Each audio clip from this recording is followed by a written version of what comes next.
Coming up on this episode of The Brain Drain Show.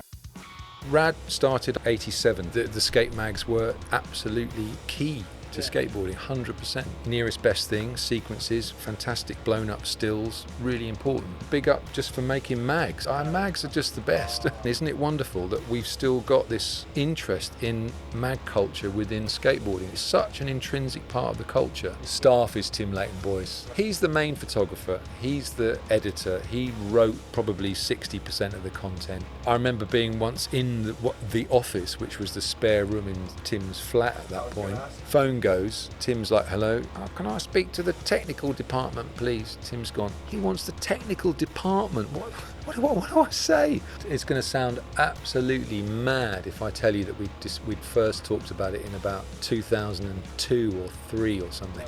Oh, how are we going to make sense of all this? Seb Palmer at New Balance was willing to help provide a little bit of funding. We're just two guys sitting in a spare room trying to make a mag happen. This is foundational stuff. It's where British skateboarding comes from. This needs to be seen. Freestyle bit of the contest would go on and everyone would walk the other way. Little did everyone know that they were the guys that were developing the sport. The freestyle conspiracy, right? Absolute pleasure. Thanks for what you do. Amazing. Thank you very much for listening to this.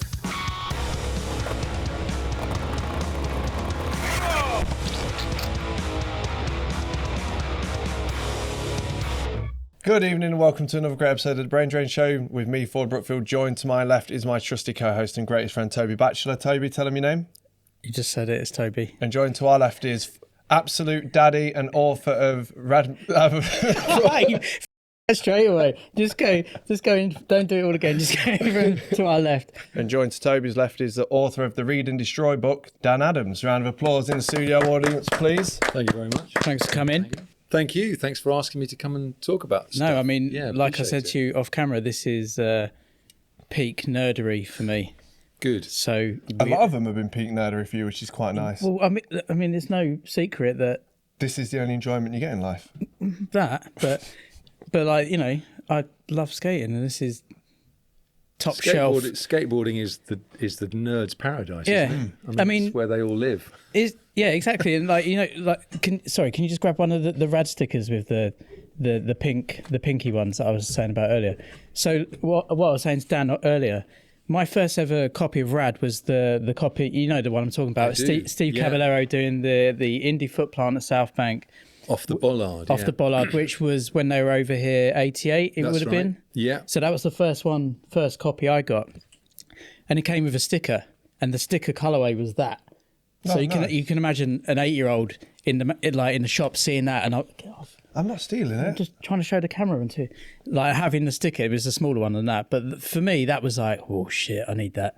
And I've still got the copy at home. It's still there. I mean, it's looking a bit worse for wear, but read and destroyed. Yeah, properly. I mean, a lot of them, me and my brother, you know, as a lot of people at that time did, you just pulled them apart. Yeah. You cut pictures out. They were in all your textbooks at school. They were your posters, you know, like the one of Alex Moll doing the willy grind down the Harrow handrail. That was a poster, right? Yeah. I still remember it. It was on my wall. You know, like that stuff. It was like, it's really hard to put across. I mean, maybe you were on that crossover period because magazines were still prominent with you, but kids now, that it must sound so alien that you would pull posters out and put them on your wall, and that was your way into skateboarding and what was going on, because you didn't have the internet. You very rarely got any new videos. Absolutely. And you were a very important cog. The skate mags were absolutely key to skateboarding, 100%. Right from, I mean, I'm a slightly earlier generation, but I had exactly the same experience with the mags that we got in the late 70s from America. Just everything that you wanted from skateboarding was in those things. And you'd pore over them. Absolutely, all day long. And again and again. And that's what's fascinating to me, is this thing that level of recognition that exists in your mind with pictures that might have only been the size of a postage stamp, but they're so embedded mentally. And I'm very curious to know if younger people will be able to have those kind of recall things from stuff they've seen on screens. You know, I just don't know if screens, it's not the same, is it? But I think it's the same. But they might remember tricks they've seen or something like that. I mean, I think it's weird. you go through magazines again and again and again, and you've seen 12 issues a year over a space of several years, but somehow certain images still crop up in your mind. Yeah. Maybe that does happen with stuff online. There's no question that you still get amazing experience from looking at stuff online, right? I mean, I certainly do. You're just like, whoa. I just don't know if it's the same as when you go through a magazine, you've got like the main photo, then you've got the sequence down the side. Because that's what I used to spend a lot of time on. I used to love that. Figuring out which way the sequence starts and where it goes. And that's why I remember magazines more. Yeah, they were really important for that, because they were the only way to break down tricks, really. If you weren't able to go to a skate spot where you could see someone doing it, and just having to deal with that one still and work it out. But I mean that those, I don't want to get too nostalgic or like, oh, those were the special times, but I do think they were. You definitely they should. absolutely were. That Dan. breaking. Well, they were very special. The time that you get into skateboarding is definitely a very special time. But I'd certainly remember that we would have loved the luxury of being able to film ourselves and play it back and see how the trick was looking and whether it was working out how you thought it was. Yeah. That would have been amazing. We definitely wanted that back then. Nearest best thing, sequences, fantastic blown up stills, really important. Yeah. And I also think it created a wonderful creativity within skateboarding.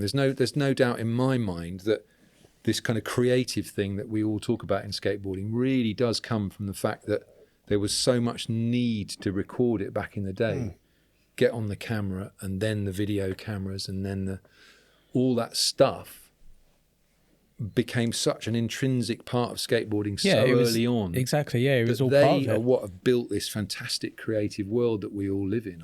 I think, and I hope it stays that way. I think it seems to be really healthy to me. There's plenty of skate photographers out there, right? Still young guys who are now starting to get excited about this older type of photography. It's less polished, less crisp, less more fluid and expressive sometimes, flash work and there's a whole bunch of photo nerds out there that will be going back looking at old equipment from people they've heard of, how to shoot stuff. And definitely. Don't R.A.D Magazine still primarily shoot on film? Not Gray, it's North, I think. North the Magazine. guy, Graham, that does North. He shoots almost on film. He's a real, he'll do like, I think he does, I think all, in fact, I think his remit, sorry, Graham, I should know this, is that it's all shot on film. I think it is, yeah. So, and that's just a really nice throwback to the, but I think Henry and Gray, I think he's more practical probably, and just shoots on digital. But I could be wrong. Haven't talked to Henry about these things for a long time. But big up Henry from Gray, sharing sharing the episodes on the website. Thank you. Absolutely, and big up just for making mags. I mean, it must be hard. It must be hard to make a mag work. Again, isn't it wonderful that we've still got this sort of interest in mag culture within skateboarding? It's it's such an intrinsic part of the culture. Yeah, absolutely. Love that fact that there's this legacy there. Yeah. Well, that was a nice little opening. Yeah, that was good. All right, we're done. That's it. Let's go. See you then, lads. Bye. Let's go back to the beginning. Like, give us your kind of breakdown of when you first experienced skateboarding. What year are we talking? Me personally, how did that evolve into you becoming a skateboarder? I grew up in southeast London in Greenwich, and very early on that had become a skate place, a skate spot, because it had two big long downhill runs. And we're talking about the days really before skate parks, and when just bombing hills was kind of skateboarding. That's when it. And my friend's dad was a carpenter, and he came back from the wood shop one day with this board that he'd made with roller skates underneath, and we shared that and mucked around with it in the car park next to his house in the park. Just fell in love with it. Fell off, smacked my head on the ground, got up, did it again. And I'm like, I'm sold on this. It's weird how skating has that effect on people, because it was exactly the same with me, and it probably is with you. There'll be a point where you see it and you're like, okay, here I am. Yeah. That's it, it's like, no question. No, strange, absolutely. isn't it? My personal take on it is that there's something very physical that takes place inside you that's quite kind of deep, I think. that kind of fluid motion. And once you kind of get that feeling of that gliding and moving through space, turning, it's very infectious, I think. I you know, obviously not for everybody, but I think the people that feel it really quite deeply myself. And that's why we're all still trying to kind of still playing skateboards at our age. Exactly. It's quite funny. Last night we went to the DIY spot in Burton upon Trent down the road, and I popped out. It's an old. You don't need to put this in. I'm just talking about it. It's like an old golf club that's abandoned. So I parked up and I went back to the car, and as I came out, there was an older couple. They were probably in their 60s, and they were like, "What's going on in there? Is it a skateboard club?" And I was like, no. And I sort of explained to them that like, the average age of everyone in there is probably about 40. And then they were like, oh, did you see the Olympics? There's that guy who was over 50 on there. And I was like, funny you should say that. I used to ride for roller snakes, actually, where we're from. And just, it was quite funny just going off on a tangent about that. Yeah, very good. Yeah, no, I think that was a great thing for skateboarding, is that the fact of McDonald doing that, being in the Olympics was a great thing, honestly, in terms of just selling the idea to people that you can keep pushing. Yeah. It's just a lovely notion that it doesn't, I hope it means that you don't get that funny look that you sometimes get of like, look at that with a skateboard. He's like definitely too old for that. Well, that's what that couple last night, they were like, really? When I told them the average age, and I was like, it's not for kids so much anymore. It's more for... Yeah, it's for everybody. It's more for lunatics who've got nothing else going on. Well, it's for everybody. I mean, nobody makes fun of a 60-year-old guy kicking a ball into a net on a, you know, so why should anyone make fun of skateboarders at that age? It's, you know, I still think we're kind of 20 years behind. Yeah, with I that, think so, in terms of public recognition. I think we're still struggling with that, but it's definitely getting better. I don't really care. I'm not looking for recognition. No, it doesn't matter because everyone's still going to go skating anyway. Yeah, so don't give absolutely. Fuck, does it? Yeah. Do you not think the general perception of it, like the public's perception, has changed on skateboarding though? Oh, well, yeah. I would say overall, I mean... Because when I was a kid, say like 13 to 17, 18, like, if you go through a city centre, like, you're always getting shit thrown at you all the time. I don't think kids have any of that now. I feel like the general... It's much more normalised, I think. Yeah. I think, and you know, to me, what's most amazing is the fact that we've, like this year, there's an exhibition about skateboarding at the San Francisco Modern Art Museum. There's an exhibition about skateboard film at the Museum of the Moving Image in New York. We've had the design exhibition at the Design Museum. You know, we've been able to do these London Calling events in galleries. It's like it's become a kind of normalised part of bigger cultural activity and physical activity, and it's not going away. It's not going away. You know, it's really not there at all, now. It's cemented in. You know, which is kind of what, certainly, if I go back to the magazine days, we were all craving that. I mean, we all loved being sort of outsiders and rebels and all that. We also craved recognition, which meant, you know, being paid to do things, being given facilities, being just having more opportunities, I think, to do the thing that we really loved, which is, you know, what could be better now than having the opportunity to do an exhibition about skateboarding, which is the thing that you love so much, or make books for, you know, and a proper publisher saying, love it, love what you do, love this culture, want to help you make this happen. Yeah. Well, we'll talk more about that whole process of the book because we're super interested in how it all came together. Let's go back to, so you, in Greenwich, plank of wood, wheels on it. Yeah. How did that translate and change into where the mag started happening for you and getting involved in that? Well, and what age was you when the mag started? When R.A.D started, I was 87, so I would have been 21, and I wasn't involved with it at the beginning. No. But I knew everybody that was. And Tim was a friend because we were all part of this tiny London scene. So if you kind of knew one guy, you were always one step away from whatever was happening, whether it was a ramp being built or a mag started or whatever it was. And we'd all been part of, anyone that had stayed in skateboarding, certainly in my sphere, we'd all been part of this same contest circuit, which Derry Thompson had run so amazingly in the 80s, the U.S.A. series that was the glue that held us all together, honestly. So from that kid on the board, I've been part of a generation of skateboarders that for some reason had carried on when it had all died out in the late 70s. And I think it was partly because we probably weren't good enough, and we still felt we had time to get better. Like the good guys had just gone, I'd done that, walked away from it. But the ones that were like, we still love this, we want to stay doing it, carried on somehow. And if you knew one other guy that was doing it somewhere in your neighbourhood, it kind of kept you going.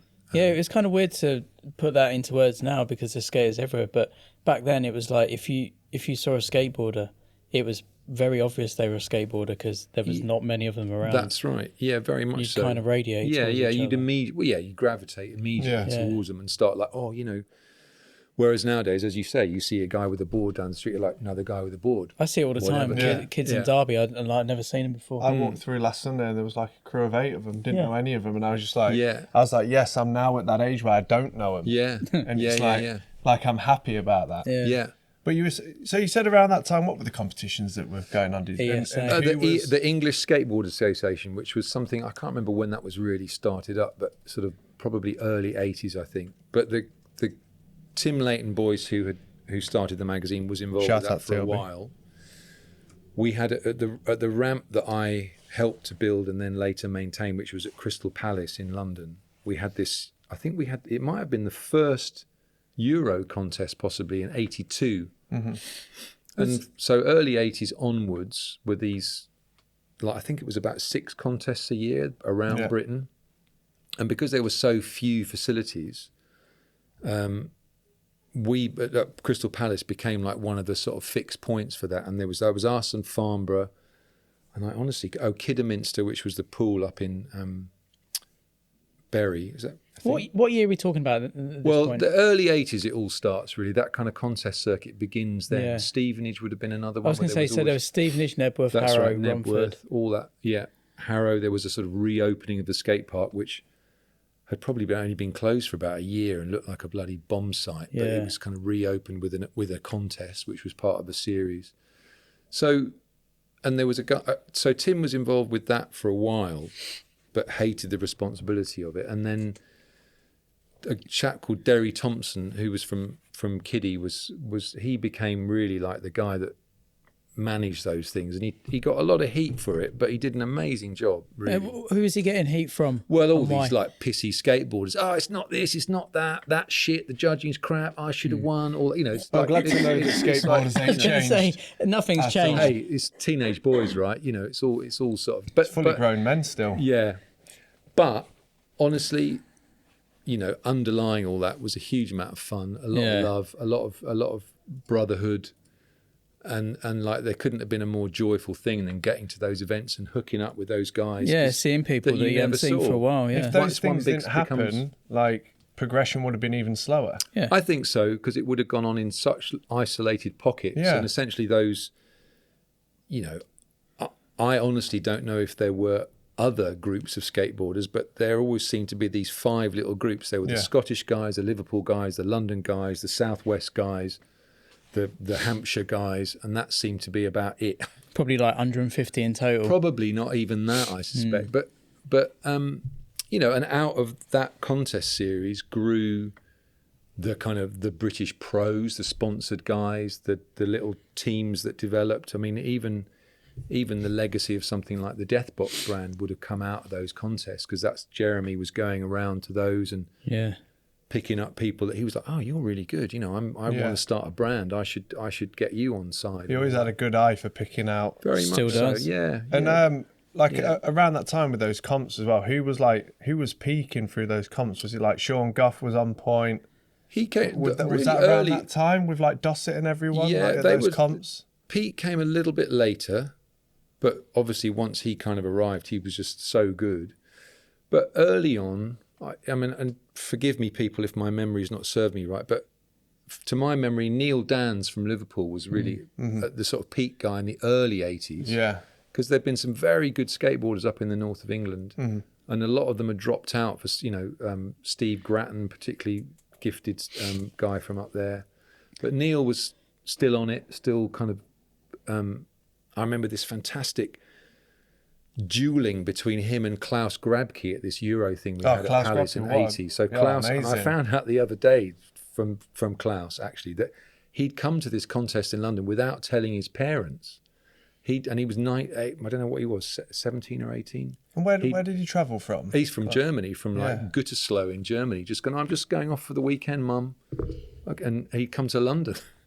And there this was is like this is pre-Santa Cruz. Oh, all that, Yeah, way this is- pre all that, this is pre-Titus, like when they- pre-Munster, all that. So this gotta do Euro things off contest, your own it back. was really wonderfully kind of like, it was like a sort of Boy Scout Yeah. at weekend, you know.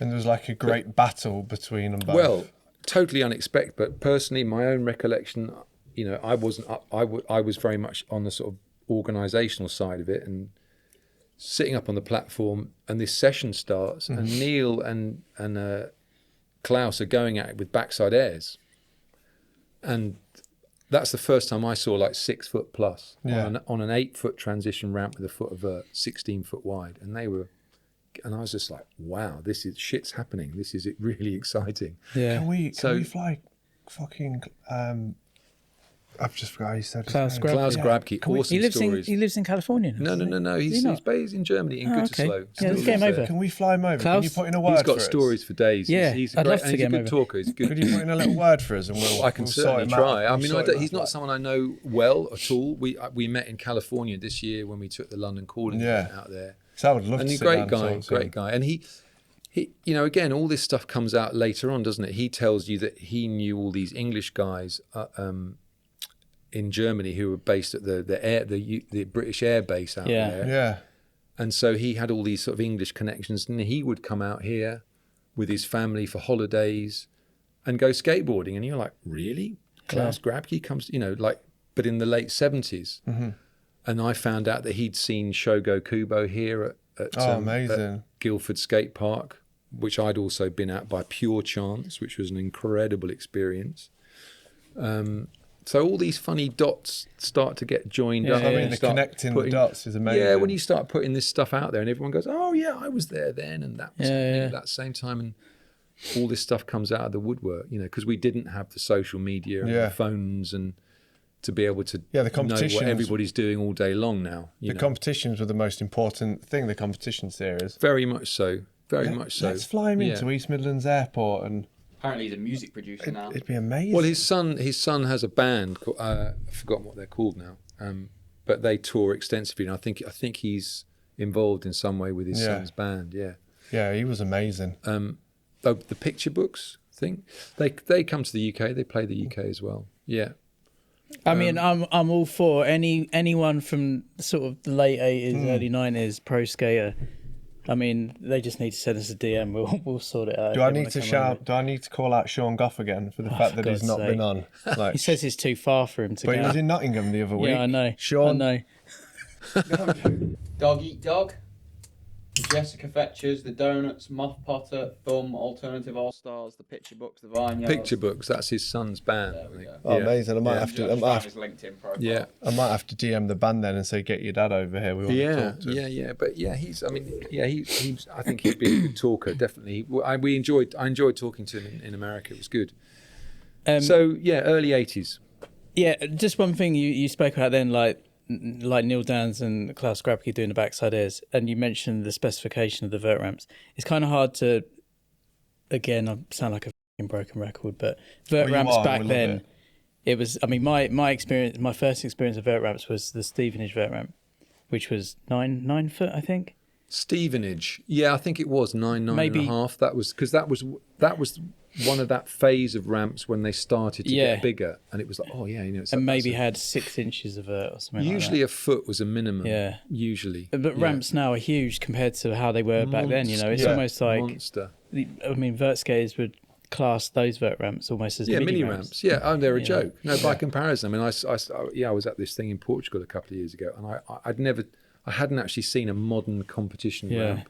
And I couldn't believe it, honestly. I mean, the one they've got a flow is 14 foot, isn't it? 14, standard 14. Yeah. I think that's like a standard thing. Yeah. 13, 14. No, I mean, I'm talking to you about being blown away by 6 foot backside airs, and I watched this 9-year-old kid in Portugal roll down one of those roll-ins, which must be about 4 stories high off the ground, and just do a travelling alley-oop backside air that was probably about 13 foot high Mm-hmm. across about 20 foot of the ramp. And my brain nearly sort of melted out of my ears. Like, it's just a beautiful thing to see. Yeah, Incredible. it's weird, isn't it? Like when you Yeah. see that first time, Yeah. that kind of stuff. It's But yeah, 6 foot, to hit 6 foot on those 8.5 foot transition vert ramps in the early 80s was equally mind melting back then. So they were really, Neil was a leading British skateboarder for sure. Yeah. and Sean Goff, was he around then? He was, but I think if I remember rightly, he came through just very slightly later in a way, because in those days, like starting skateboarding 18 months prior or behind would make all the difference on your sort of development. So suddenly, like in 1982, there might not be someone there in the top contest run, but a year later they would be. So they're just that little, which I guess also happens now, right? Development, somebody suddenly just comes through and develops. So. And So they would have. Who I'm just trying to think who else. Lucian Hendricks, maybe. Lucian, yeah, for sure. We need to get him on. He's younger than Neil, but Sean, and then the Abrook brothers. Yeah. Love to get one of those on. Yeah, you should definitely. I know one still lives here. Mark lives in America, but Barry's here. You should definitely. Barry's a hoot. He's Yeah, let's get him on. We sort of touched base with those people, didn't we? We've just been busy and not got around to. Yeah, Gary Lee. Yeah. So they were all part of these little, the sort of Hampshire guy. They had this thing going. Danny Webster, who was, to my mind, the one. Yeah. He kind of just disappeared, didn't he? He did. He got very into music. He became a professional drummer. He had a bad injury that kind of really took him out. I think it was in America. I think, like a lot of these guys, you break your ankle badly enough, and But Danny was kind of the. I think people from that era would agree with me that he was the kind of guy we all wanted to be. He had that sort of. He could turn up, drop in, do what for most people was a contest run as a kind of warm up. Yeah. Who else was in that sort of top tier of those guys? Who are the Scottish guys? Oh yeah, well, Davy Phillip, yeah, Jamie Blair, yeah, those guys were the kind of leading ones in that group. Davy was rad. He had this amazing sort of flow and power. So it was really fun on those contests because you got it got you out of your little local scene and your little local sessions with all your mates. Yeah. Phil Burgoyne was another one. Yeah. I found this article on dansworld.com that kind of like breaks down the whole of the 80s skate scene in England. It's quite I think that's the one that's written by Tim Leighton-Boyce that came from R.A.D Magazine, which was 10 years. It was what would it have been? A 1989 issue with Roger Harvey on the cover. Right. And it was like a 10 years of British skateboarding. So Tim had been around long enough that in 1989, 10 years of British skateboarding seemed like, oh my God, like nowadays, 10 years. Originally like published in 1990. That's right, by TLB. That's right, there you go. Where's TLB at now? What's he lives doing? in Scotland, doesn't he? He's in Scotland. So he's just kind of finished his working career as, I guess you call it retired, but he stopped working, he had a job working in computers and things like that for the government with data and civil service essentially. Stopped photographing professionally some years ago and got out of skateboarding really at the point where R.A.D Magazine was or Phat Magazine died off. Essentially that was his that was the moment he was like a while ago. 1993 that would have been. So I've got the first copy of Phat Magazine. You have? Yeah, good. Yeah. People keep these things. It's amazing to me. I've got stacks of them. Huge amount. Yeah, it's very, I can't tell you how nice it is for everybody that was involved in that magazine at one point or another when people come up to you and go, oh, I've still got my set. Yeah. And we did a talk probably about 7 years ago now. And a couple of guys turned up with these kind of envelopes with these beautiful, crisp copies of the magazines in them. It's just like, wow, isn't that's fantastic? Yeah. Yeah, it is. Yeah, I'd love to. There's certain issues purely for nostalgia that I would like to have pristine ones. Okay. Almost like dissected on a big display, page by page, so I could just I've got that. You know, the big poster Thrasher came out with last year with every issue for 40 years. Yeah, I've got that by my front door, and I quite often just find myself just there, like, just looking through them. Scouring through Yeah, it. I mean, Just love it, something you know? I'd love to do if we could find the time and the money to do it is to digitise every copy. Oh, because I do imagine that. think, yeah, I mean, it's But imagine the amount of hours that's going to take to do that. Well, the guys, the Six Stair guys did that amazing thing of doing it for the 70s American magazine, Yeah. Skateboarder. Yeah.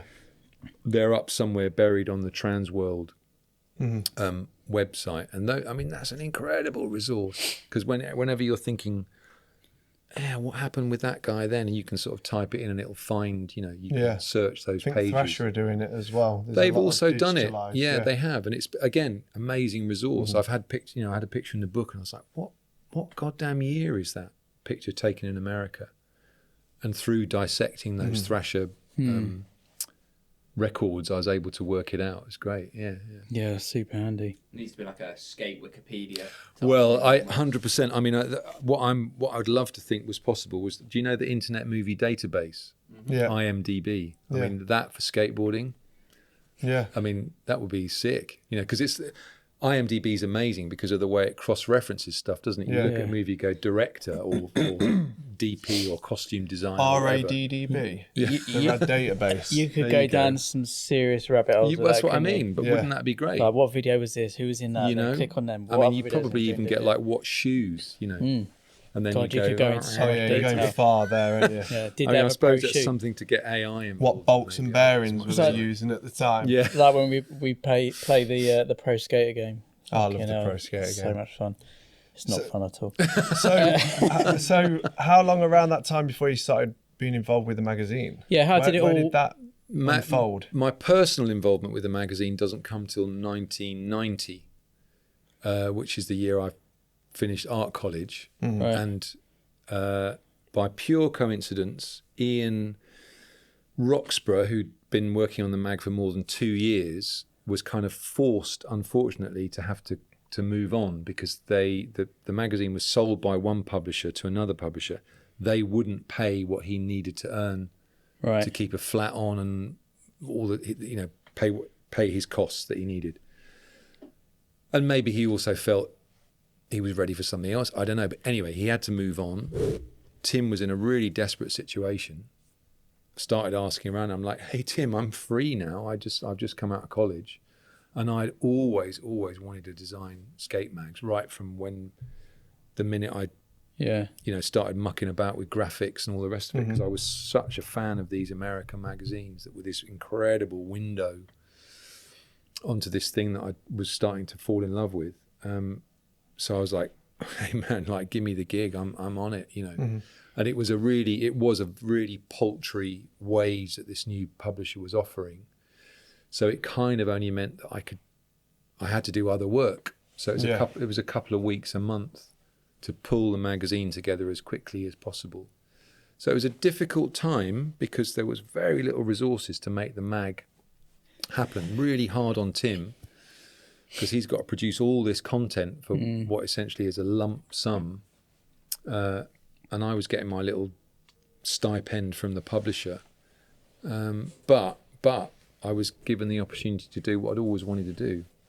And how was it with that job? Like, this is pre-Photoshop, isn't it? Or Really, yeah. I was at a particularly weird phase graphically because I don't know how much you guys or people out there know about old-fashioned graphics. Should I say, how do you make them? Like, what was the In the process old there? days, there was a very fixed process for doing printed media. So you would start with your piece of paper, literally a piece of paper, which had the grid of the magazine pre-printed in something called non-reprographic blue, which was all the lines, the rules, in a light blue colour, which when it was put underneath a lithographic camera to copy all the stuff across, those lines didn't show up. Right, gotcha. And everything had to be pasted down manually with glue.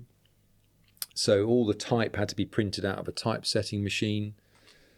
The words were typed into something called galleys, which were long columns of text in the specified type size that you then had to cut up and stick down.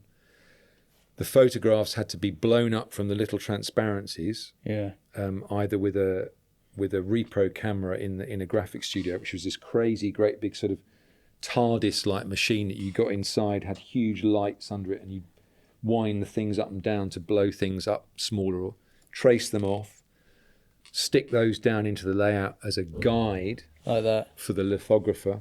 There we go. This is all manual. Well, that's a very old reprographics camera. That looks like some kind of torture device.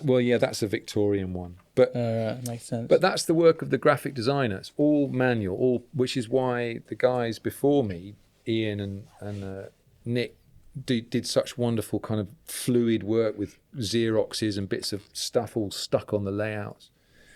But these layouts were then passed to a lithographer, which was a whole nother studio enterprise separate from the design office. So you hand them the big sheet with it all stuck down, laid out. That's it. You just literally give them the physical. Here's that. Yeah, and what that would have on it was a load of instructions on an overlay. Yeah. This needs to be red. This needs to be 100% magenta and 20% blue.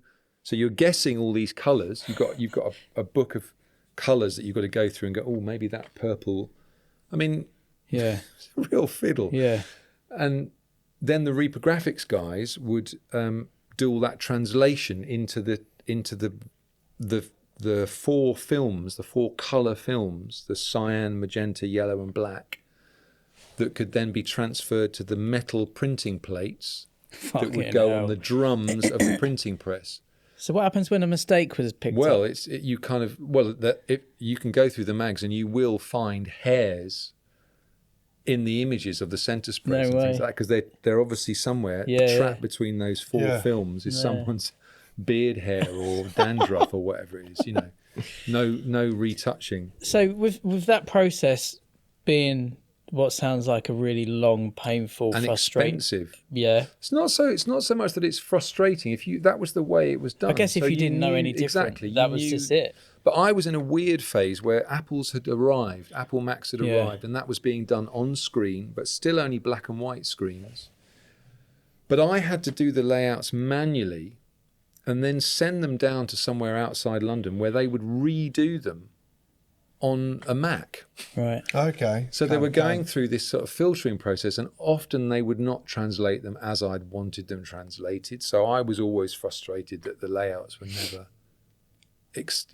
as I'd wanted them to be. Lots of things wrong. So you were sending the big... Yeah. And there was multiples of those per page. That's right. Was it one? You do them as spreads. You do them as one for every spread in the magazine. Fucking hell, that's a lot. Yeah. So with the time that you got to do it. Yeah, we'd have Tim and I. I didn't drive. Tim, we'd be like, "Are we ready? We hit the deadline. It's like 1 o'clock in the morning." Put them all in an envelope. We drive down to the Red Star Postal Office, which was an overnight service at Waterloo Station, and hope that they got down to Devon or wherever it was they had to go by the next morning, so that they had another 2 weeks. And so I'd sit there waiting for these faxes to come back. Oh, we've done the layout. Is this how you wanted it to look? And I'd be like... On a fax, you can't see anything. Well, that's what I mean. They stretch. And that's after they're digitalised. After they digitised it, they were using PageMaker, which was an earlier version of page layout software, like InDesign.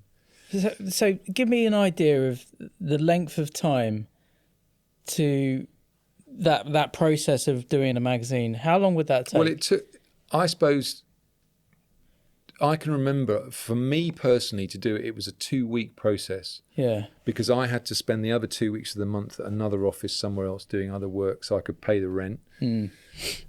So we must have been, because I would have been looking at stuff coming back and making comments on it, we must have been feeding them stuff in batches. Yeah. Yeah. Which, so imagine the expense of that. And if you've got a really tight-ass publisher that doesn't want to give you the resources, and then Tim's got to buy petrol for the car to go and do the shoots, to go to Nottingham, to go to wherever to do the shoot.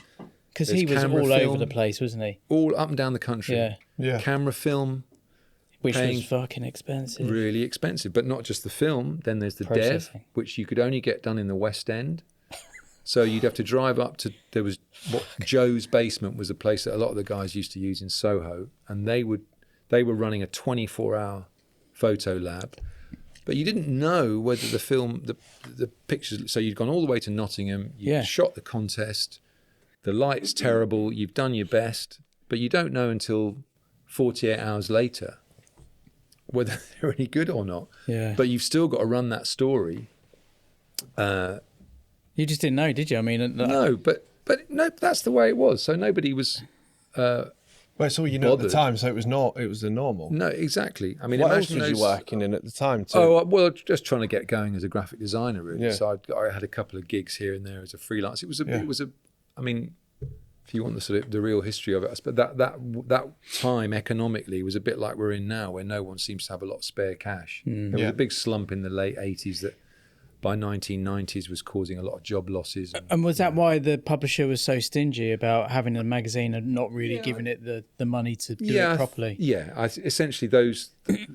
I don't know how lively that world is now, but back then you had these commercial publishing companies that would basically buying up titles or whatever that was, whether it was Good Housekeeping or Motorboat Special or Donkey Riders of Britain or whatever it was. Sounds good.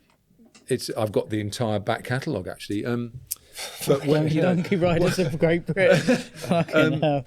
Whatever magazine it was, they would buy up the titles if they saw an opportunity to sell advertising. Yeah. So that's where the money was. They were not doing it because they loved sailboating or windsurfing. Yeah. They were doing it because it was potentially. So when it stacked up that the money wasn't coming in, they'd be like, right, who can we sell this to? It's got to be worth a few quid to another publisher. And that's the unfortunate fate of R.A.D all the way through its life, that it was just being passed on and being sold on. Yeah, and each time the publisher seemed to get sort of stingier and stingier, which made Tim's life harder and harder. I wanted. We'll come back to what you were talking about then about like ad revenue and stuff like that, because I'm always really interested in how much of that was coming through the mag. But what were we talking about? We're talking about the actual process of making the magazine. So the other side to that, which I'm quite interested in, is I'm assuming you were working on a few issues at once. You kind of had no. Oh, you weren't. No, you would start one, next one done. Pretty much. There might have been. I think Tim would have a better insight on this because obviously he was the editor. But you'd probably be holding back some articles and stacking those up and saying that one's going to have to go in June, or so there'd be stuff in the drawer ready something to kind of fall back on as and in fact I do remember doing the research for the book. You're like, hang on a minute, that contest was in 88, why is it in February 89? And then you go, okay, obviously there was more stuff so like the Powell demos, for example, often wouldn't necessarily go into the autumn issues. They might go into the winter issues, even though the demos have been in the summer. So stuff like that. So, and you'd start with your flat plan, which is a pretty standard way of doing a magazine. I'm sure people still do that, where you'd map out all your spreads and you'd have a certain number of pages allotted to advertising. But invariably you'd get the advertising department coming and saying, hey, we've just sold 3 more ads. You got a bumper story, or we haven't sold 3 more ads. You need to fill it up with something. Fill those pages. So there was always a little bit of, I don't know, slightly panicky moments in the last phase of the artworking. So it might be that you just have to make one picture much bigger, or pull a nice spread down into one picture or something. So and the other big limitation also was that because of the cost, you couldn't have the whole thing in colour.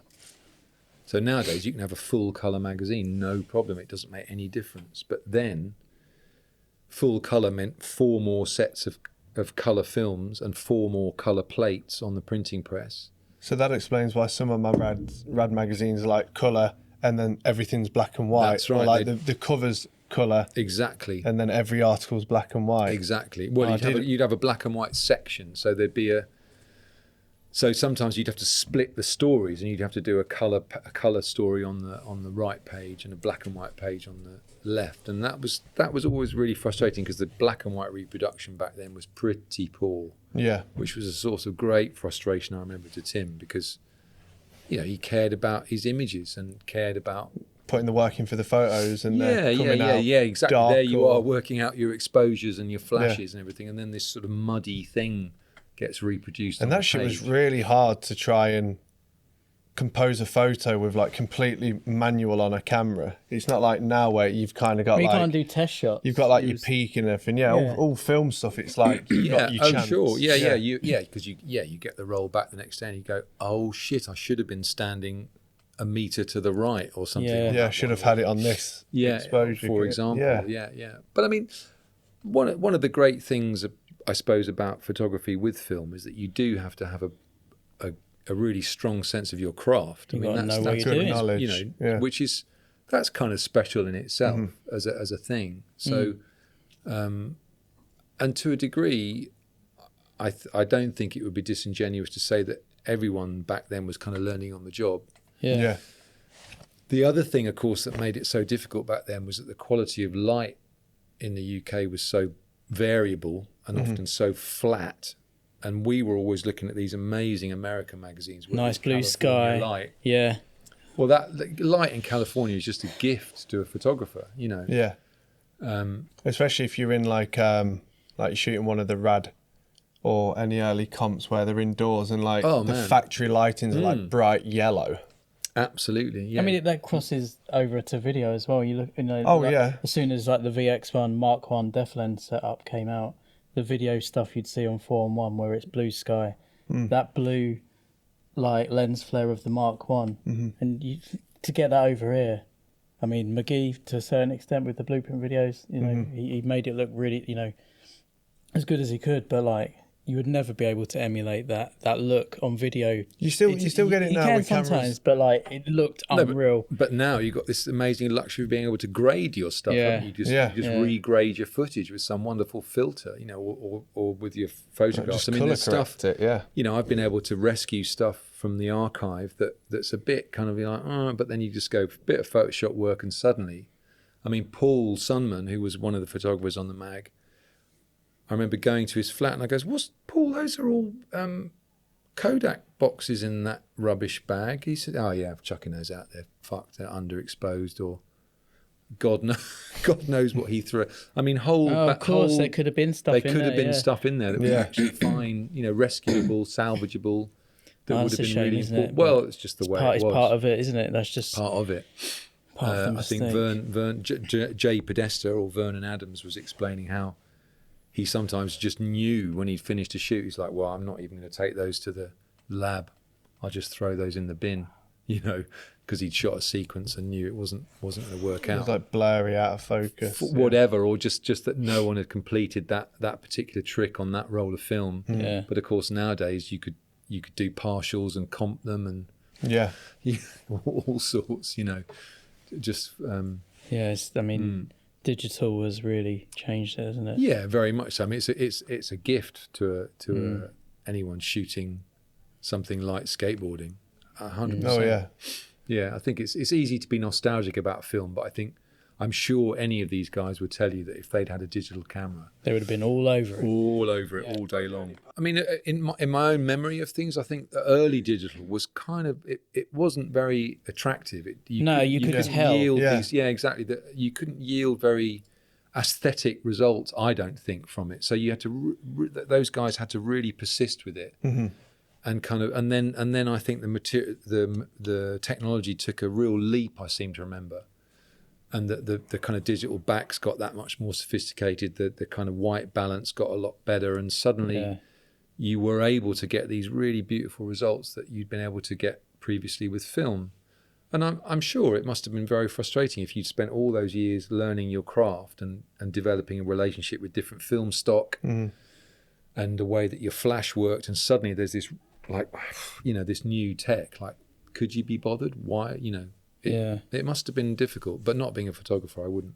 That happens like so much more these days as well. Like the pace of technology is so dizzying that you can hardly keep up with anything. Agreed. Yeah, I think you kind of have to, it's almost like you pick your brand of camera and you don't bother learning anything other than that, because you know if you shoot Nikon, for example, the new Nikons are going to have a similar operating system, and you kind of can feel your way through. Well, that was the same back then for sure. That Yeah. there were your Nikon guys and your camera guys and your Canon guys, and you know the different lenses that they preferred and things like that. So I think you're dead right. You know, you pick you need to hone in on your tool and then hone your craft. Yeah. But I mean, like nowadays, like the reason I bought my camera was because it's apparently got the best autofocus.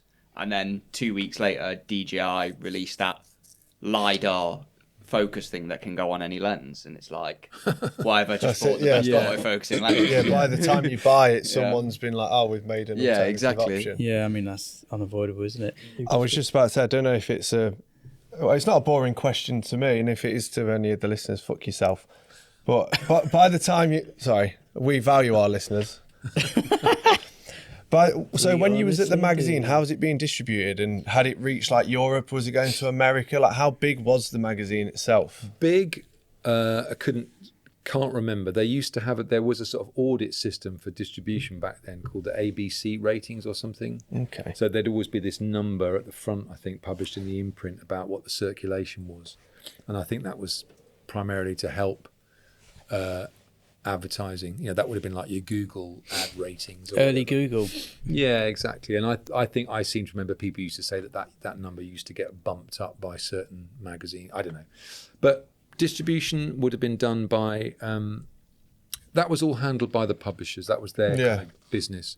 And it would have gone through, I think one of the biggest distributors back then was W.H. Smith's.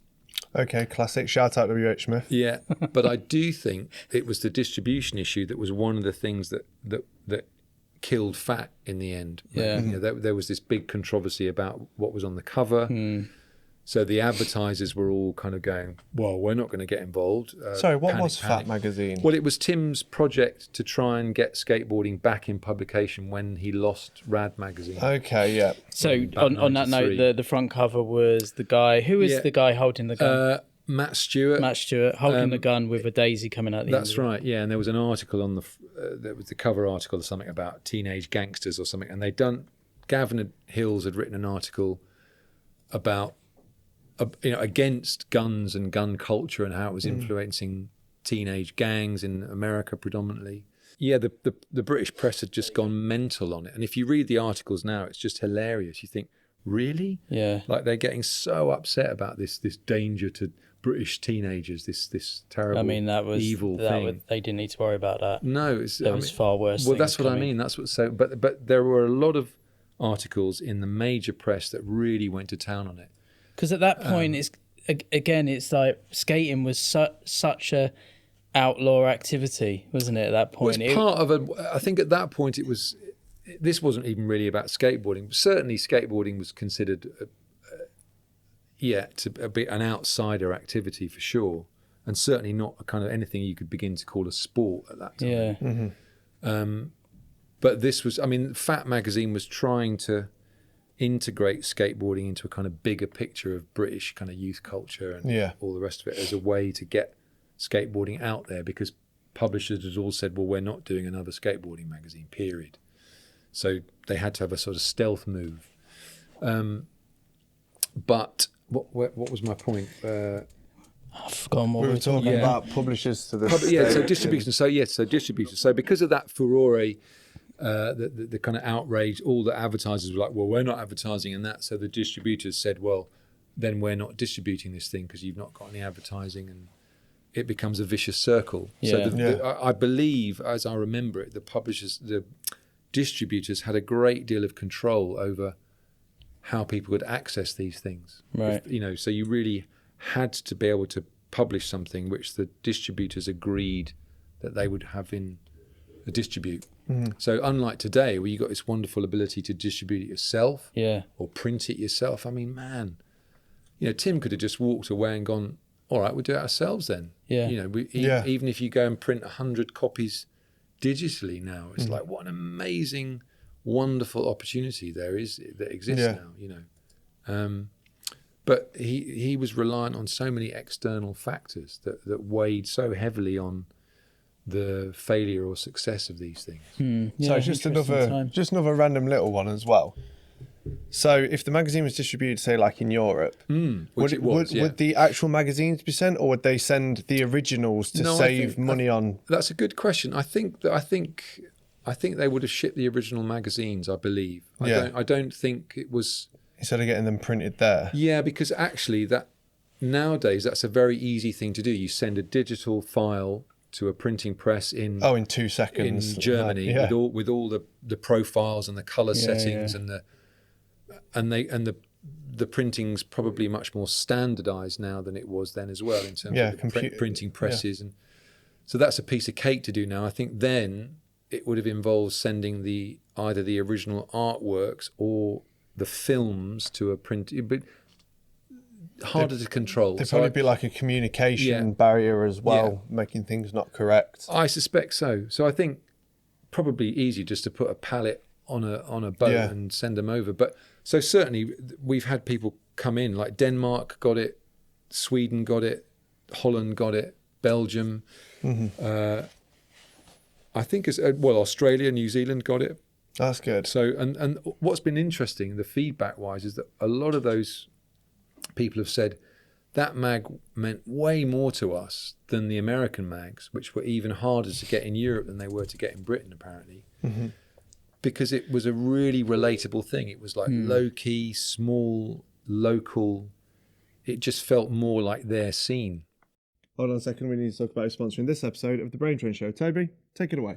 Today's sponsor is Slappy Trucks. Slappy Trucks comes from the mind of Mike Sinclair and was created through the lockdown. He was messing around with his trucks and he thought, hold on, I might just have a way to make them a little bit better. Slappy Trucks provide the best grind clearance and slappy angle to keep your kingpins from the dreaded snag on Smiths, Feebles, Hurricanes, Bennett and Barley grinds, and has been measured by Professor Paul Schmidt. Slappy Trucks have the quickest turn, the best grind clearance, less wheel bite, no braking time, and are 100% more fun.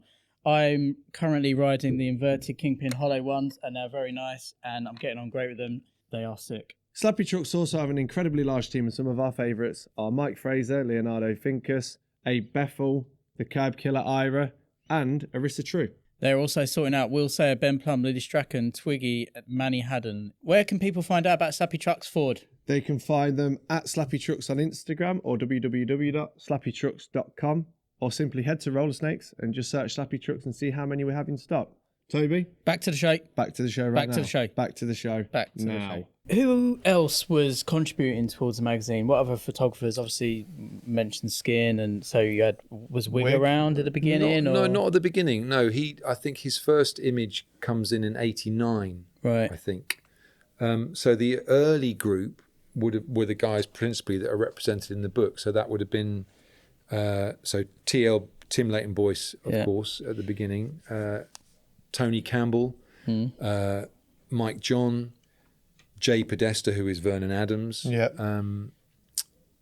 Shane Rouse was not so much in the mag, but certainly he was an active photographer at that time. Those are the ones I can remember. Skin comes in slightly later. Wig off just about the same time.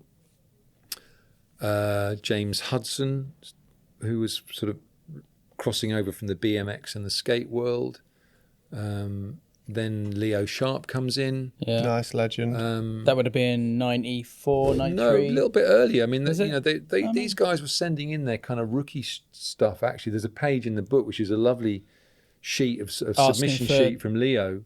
Saying, look, sorry, mate, light was a bit shit. I wasn't having a good day, but that's a good Leo impression, isn't it? Yeah, it's brilliant. I know, you can tell I know him really well. Yeah. But it's it's a tone of voice of this thing. It's really it's this basically this teenage kid just going, I really want you to use my pictures, but they are kind of shit. Yeah, any advice? But Tim very much held up this view that if he couldn't get to something, and there was something that was like good enough to use, why not use it? Because he wanted to cover as much of it as he possibly could with these incredibly small resources, So was TLB like the only kind of staff photographer for R.A.D? Staff that always comes up, and all of us have a good chuckle at the staff. The idea because obviously there was an imprint on the mag, and it makes it look like staff. How many of you was there? Just you? Staff is Tim Leighton-Boyce. Right. You know, Yeah, it was all TLB. Well, he's the main photographer. He's the editor. He wrote probably 60% of the content. He kind of decided how to manage the money that came from the publisher. So staff also, I suppose the designer would have been on the salary, which would have been initially Nick Phillip, then Ian Roxburgh, then myself, then another guy after me, can't remember his name, Steve Hicks. I remember being once in the office, which was the spare room in Tim's flat. At that I was going to ask about, was there an office and what was there was in the good times, 87, 88, 89, there was a proper office. And then it was TLB's. Then it was TLB's spare room. Phone goes. Tim's like, "Hello, can I speak to the technical department, please?" Tim's gone. He wants the technical department. What do I say? I said, "Oh, give it to me," you know.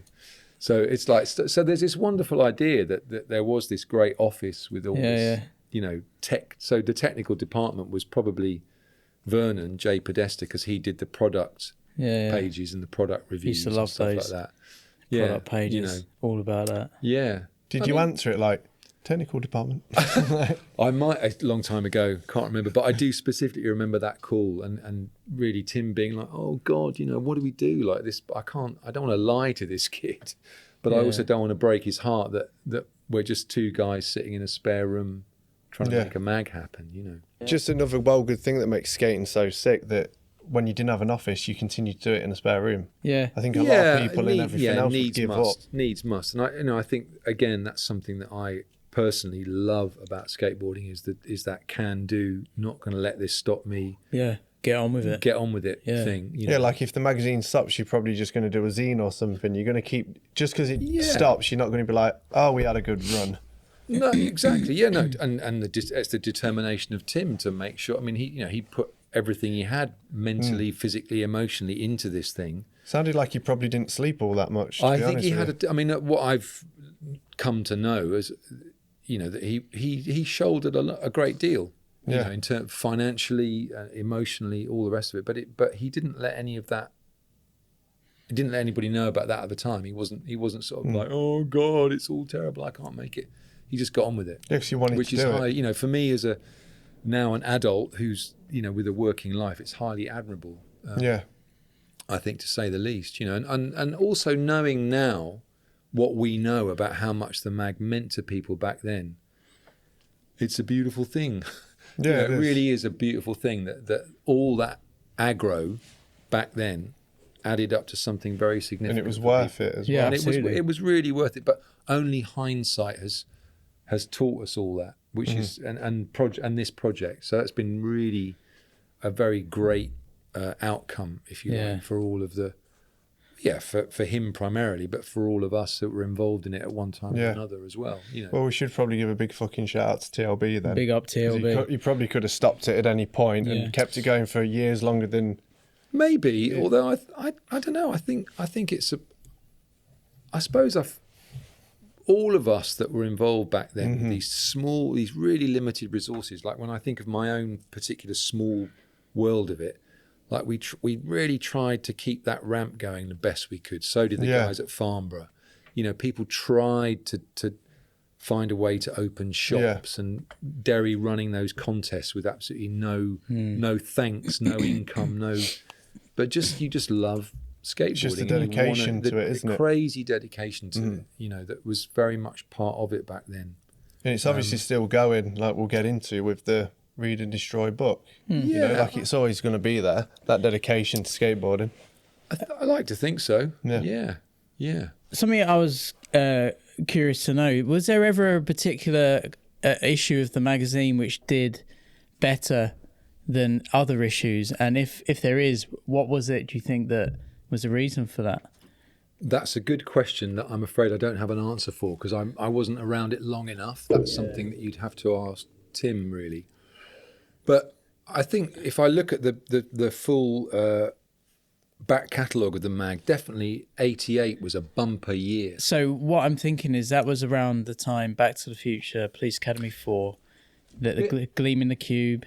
That's when I got into it. Yeah, I guess there was a boom at that point. I think there must have been. Yeah, and I do remember also that I worked in a skate shop at that sort of time, 88, 89. I remember it being very busy, very busy, and a bit like, Christ, like what's happened? Like where have all these people come from? You know, that we didn't think that this was. I guess the Bones Brigade was kind of kicking off The around Bones Brigade were peaking, so I think takes that much longer to get it over definitely over here. It's a sort of culmination of all of these things. I think actually Back to the Future was, I think it was 86 it came out, I think. Can't remember. I think it was earlier. But I did fact check it. 85, it was 86. 4th of December, 85. Wow. 85. A lot there earlier you go. than I thought. Very, very back end of 85. Yeah. But as you say, then there's Gleaming the Cube and there's Thrashing, which we never got. I don't think it was ever distributed in the UK. But certainly things were kind of ramping up from those years and I guess sort of peaking around 88. So 87, it allowed the magazine to come to fruition because people were switching from bikes to boards. We had that thing in London, which was the Wind and Surf show. Yeah. Where there was a demo ramp there. All of the contemporary vert guys were doing a demo. Eric Dresden happened to be in town for that. Amazing.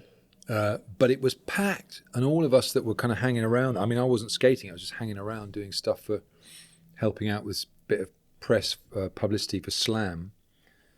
But it was like, whoa, like, really? All these people are into skateboarding? Like, holy shit, you know. Yeah. So can I buy more magazines, please? Yeah, well, like, you know, it's essentially what allowed R.A.D to come to fruition, I think, the fact that it was starting to build momentum after all these years in the doldrums. Yeah. So, 88, you look at the mags from that period, they're really much fuller. There is more advertising. There's a lot going on that time. So I think probably Tim had a bit more resources available to him financially from the publisher at that point as well, I would imagine.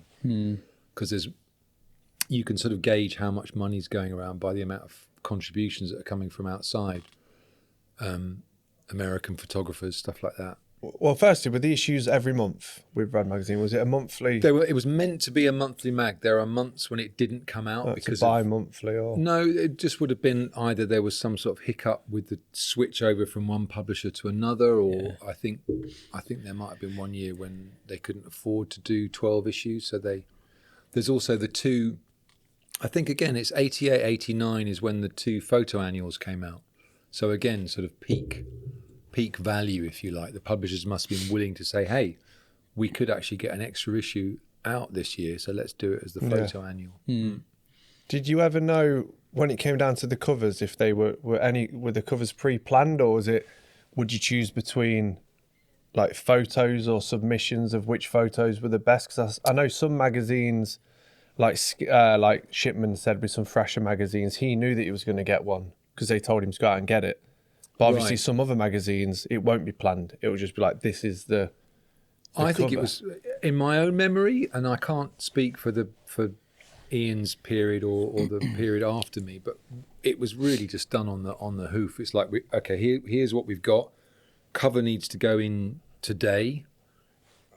What's the strongest shot, basically? Yeah. You know, that was what was guiding it. There was none of that. Like, I do believe that there were kind of conversations earlier about, like, you know, in order to get more advertising from American sponsors, we ought to get some American riders on the cover. Yeah. But Tim's want was always to big up the British guys and often the no-name guys as well. His own personal favourite cover is a completely unknown kid riding in a private bowl. So I think it was way more random, totally. Yeah. And there wasn't that sort of pressing business-like requirement that there would be in the modern world. You know, I know, again, Sidewalk stories, which were about, like, they always wanted the British guys. The advertisers always wanted to have Americans on. Yeah. There's that dialogue that goes on, but I don't think it really ever happened with R.A.D, not to my memory anyway. Is there any cover of mag that's your favourite cover? My own personal favourite? You'll have a personal favourite, surely. Gosh, visually, my own personal favourite. Well, someone asked which the favourite of the ones that I personally was responsible for. Yeah. Maybe they're easiest to talk about, which is there's the Jim Thiebaud cover. And I remember Tim being a bit disappointed because he was like, "What, another American? Okay, can we?" That was when Real was just Real was right? just kind of starting up. I'd spent a bit of time hanging out with those guys the summer before in California and had made great friends with them, and I liked them very much, was very happy to promote what they were doing, but also I was kind of amazed that Jim had done that Hanging Klansman graphic, which is very visible on that cover. Solid graphic. Sorry? That's a solid graphic, that board graphic. Yeah, it's amazing. Well, I suppose it's one of the first kind of really politicized graphics that skateboarding got into. It wasn't just like comic book kind of skullduggery stuff. It was actually making a statement about something, and I thought that was really brave. Plus, I totally agreed with it, and I was like, "Oh, that's kind of cool to get that on the cover. That's a bit of subliminal politics there, you know." Yeah, I've got the reissue of that board, tucked away somewhere. Yeah, exactly. Yeah. So I suppose in terms of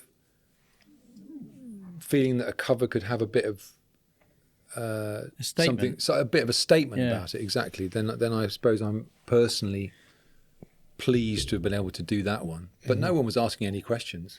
No one was saying, "Hang on a minute, that's a bit controversial. You can't do that." Or or is that a good enough shot? Or I like this shot. I'm doing it. Yeah. You know. Just on that note, where you said you spent some time in California with them, what was the Americans' kind of take or attitude towards R.A.D Magazine at that time? Were they kind of encouraging and interested in it, or? That's a good question. And amongst the people that I met, that wasn't something we talked about. I don't think, honestly, it was that well known and that widely distributed in America at that time, which is, I think, maybe why I've had such amazingly good response to the book out there. The people that have seen it have been like, "Whoa, we didn't know this kind of cool stuff was happening at the time. It's very refreshing for them to see another world that they're not so party to at the time." And I know that when we did the London Calling thing 2 years ago for the 70s guys, the anti-hero guys were in town. Didn't get to meet them. They just kind of came through. But we had this amazing response from Julian Stranger, who was just like, "Wow, I had no idea that the British scene was so alive and so vibrant, and these amazing photographs." And so I think for them, it's all still today quite refreshing to see that stuff. Yeah. But if you look at it like when you saying at that time you wouldn't know a crew that was like 10 miles up the road, how's someone in America going to know of a magazine if there's nothing to promote exactly. And I mean, exactly. And by 1987, you've also got like Transworld was just going full tilt. In 87, it was such a thick, good magazine. Yeah. Thrasher absolutely killing it. You know, what do they want? Like a little kind of 60-page mag from the UK. It's not really going to... So I guess other than the guys in... I mean, through Shiner, Santa Cruz were advertising a lot. Powell were advertising a lot, which were mainstays of the skate advertising at the time. So... Can you remember how much you were charging for a full-page ad then? I'd love to know. Yeah, I'd love to know too. Like back page spread, things like that. I'd love to know how much. They're fucking expensive now, aren't they? Yeah, they are. Are they? Yeah, okay. Yeah. So, but I bet you that they were probably almost by modern standards almost giving them away. I do. The only thing I really personally remember about that was the short time that I spent working as a designer there. Conversation with a young woman that worked in the advertising department that knew nothing about skateboarding and was really struggling to fill the pages with advertising, and I think was pretty much thinking about how she could just kind of give the pages away, which still happens. You know, I know even with big fashion magazines, you can still cut deals with them if they're struggling. They'll work stuff out with you. Yeah, I think there's always ways to get around getting a bit more for your money, for sure. I don't suppose you know how many subscribers there were around that time. I'd love to know, because that would be a real nice picture of where it was going. I absolutely, all that would be fantastic information, which is all lost in the ether with the publishing companies. That would have been all on their records for sure. That was not something that Tim probably would. That might have been shared with him maybe in a sort of editorial meeting or like a sort of crisis meeting with the publisher. But I mean, in terms of where it was actually distributed, there's quite a good record of that in the letters and things. That there's a wonderful box of letters from people. Yeah. Were you getting much mail in for that? From what I can see in the archive, from what Tim received, quite a lot. Yeah, and faxes and good chunk of stuff. I don't even think I was around to send a fax. No, I think important. No, exactly. Photocopying was pretty hot shit. Used to love doing that on the weekend. Going down to the library, getting off on a photocopier.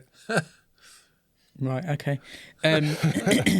Were there any horrendous cock-ups in any issue? We mentioned earlier there was little, maybe spelling mistakes or spacing. Lots of spelling mistakes. But was there anything that was like, holy shit, we fucked up there? The two things that I can remember that stand out were under Nick Phillips' time as a designer. So one was the Steve Douglas interview, which was print. I was telling you about how you had to kind of guess the colours. And so Nick had chosen two colours, which basically are those colours that will bounce off each other, and you get two colours next to each other and they vibrate. Mm-hmm. So he'd run the text for Steve's interview, which is his first full colour. Was it his checkout? No. It was his 6-page proper interview.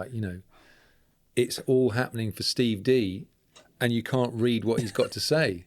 So he was pretty upset about that. And I think, again, in the archive, there are these Xerox sheets which Tim would send out to anyone who was interested enough to read it. Yeah. So because that was just the black and white text. What was the colourway of it? Was it something shocking like pink with yellow font? God knows. I mean, it's like, I do remember some sort of yellow and brown thing going on. It's all where you read it and you're like, it's almost like illuminating. You can't really see it. Exactly. And then another, I mean, it wasn't really a cock-up, but I know that, and this is a story I've heard through Tim, that Nick was doing one of his kind of exuberant cover layouts, and he thought, I'll stick some grip tape on it, on the cover layout, and then they can scan the grip tape, and you'll see this grip tape on the... And apparently this sort of really grumpy guy phoned up the next day or something, or from the lithographic company. He's like, I've been up all night trying to scan this goddamn thing. It just looks like a piece of crap. So again, it's all learning on the job. It's nobody really knows what the outcome of this. And of course, putting grip tape on a piece of artwork that's then got to be put onto what they used to call a drum scanner, which is a round piece of perspex and trapped behind another piece of perspex it's like disaster for those technically, because it's the danger of scratching the glass and all the rest of it. So kind of funny. But I don't remember personally, in my own experience, any major cock-ups. I mean, there was always something. A little spelling errors, names wrong. Sometimes some quite big spelling errors. Yeah. There's a Lance Mountain interview which is completely upside down, and I still don't know to this day whether that was supposed to be like an inverted interview, or whether that was meant to be. But is all the lettering upside down as well? Well, no. It's legible, but it's the wrong. You're going through the mag and you're like, I've got to turn the mag the other way up to read this. So. Maybe it is a little bit of a funny. You know what I mean? Like he's inverted. I'd need to ask Nick about that one, but I can't. I have to steal that idea. The inverted interview. How did your time come to an end at R.A.D? And too quickly because again there was another crisis with the publisher. They're like, we're not selling enough advertising. We're going to sell this, and that was, I think, an incredibly quick thing. And they said, and we're not spending money on an external designer. We've got our own. The people we're going to sell it to have got their own internals. So that was a difficult period for Tim and for the magazine, because again there was someone there who wasn't from a skateboarding background, didn't really have any interest in it, and it would have been a real. I mean, I stepped away from it very quickly at that point, because again, got to earn a living. Mm-hmm. Had to go out and find some other work somewhere pretty quick, and kind of left Tim to it really. Which so that must have been a real struggle. And I think that's when they ended up working with this guy, ultimately a guy called Steve Hicks, because I think Gavin Hills had met him somehow at the publishers and thought, this is a better guy, a better fit for us. We need to bring him in on side with this mag. not from a skateboarding background, but he had that creative, can-do, push the envelope mindset, which was a better fit for the mag at that time. Yeah. So that would have been sort of 92, and he ended up being the designer of Phat Magazine as well. Nice. So there was a good relationship built there. Obviously, R.A.D came to an end 93. Yeah. Phat. Then there was Phat. Yeah. System Magazine was around. That's right.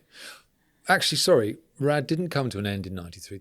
The Tim Leighton-Boyce legacy era of R.A.D came to an end in 93, but it was sold. He had wanted to buy it. He wasn't able to. It was sold to a higher bidder who thought he was going to get Tim as part of the package. So there's a few issues with that publishing company which didn't go down very well.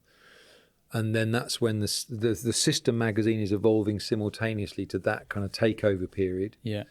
And there is, it's all in the book, but that brings Andy Horsley into the picture with Wig Warland. And then, so the magazine actually goes to 95. So R.A.D as a title goes to 95. And the last issue of R.A.D was the Neil Owen cover. That's right. Yeah, with the guys in the evening wear in the background. Right. Yeah, which is a really good shot. Yeah, it's great. It's a great cover. It's a good one. Big up Andy Horsley. Yeah, absolutely. I mean, they did a great job with rescuing it. Essentially, he and Wig, and there was a third guy. Sorry, can't remember his name. Chris Forde.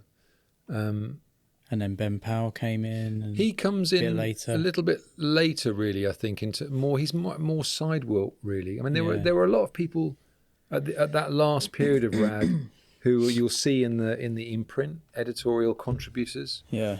Who all became really important people in sidewalk. Wig. Yeah, it's essentially, I think it's not untrue to say that period of R.A.D was essentially the kind of the practice run for sidewalk, essentially. Yeah. It's the stepping stone, which I think is, although Tim was absolutely crushed by losing the mag, I think retrospectively it's a fantastic thing that he sort of letting that go in that way absolutely allows the phoenix to rise and a whole new generation to take something on and build something which ultimately, as I said to you earlier, I think the sidewalk story is a fantastic story. I mean, I'm hoping that that will be. I would pick that thing up and just go, wow, look at this, man. This is like a really legit, big, proper British skate mag, Did you ever consider, when it was changing sidewalk, like getting involved in it in any way? Or do you know what? I'd stepped so far into the shadows of skateboarding by that point, personally, that you were just like, you're like that's another generation, and I think there is a slightly frustrating period in time for my generation in skateboarding. A lot of us kind of drifted away to the outside because I think we really couldn't see the opportunity that existed at that point. We were like, you know what, we've really been trying hard at this. We've given it a good 15 years of our efforts, and we're not getting any kickbacks here. It's just not happening for us. Also, the street thing's blowing up, so it's kind of evolving into a place that you don't really fully understand. You might be wanting to be interested, but you're very aware that it's a younger group. And I suppose because that younger group have got their eyes wide open, they're seeing the opportunities. Mm-hmm. And so, although we felt it was shut down for us, that skateboarding was never going to deliver us a working salary, whether it's in publication, ramp building, distribution, whatever, new people are able to come in and just fire it up. So what you get from that mid-90s actually is the basis of where we're at today. All these distribution companies that are doing an amazing job from what I can see, they all have their foundations in that mid-90s. When us old, I remember working in Slam, 25 years old, kids are going, Dad, that old geezer said I can't have, and you were like, fucking old geezer. I'm done in, obviously, skateboarding at 25. And we also couldn't possibly imagine that it would be legit to be involved in skateboarding at 35, 45, 55. It's crazy, like the retirement age of skateboarding in the 90s was so young.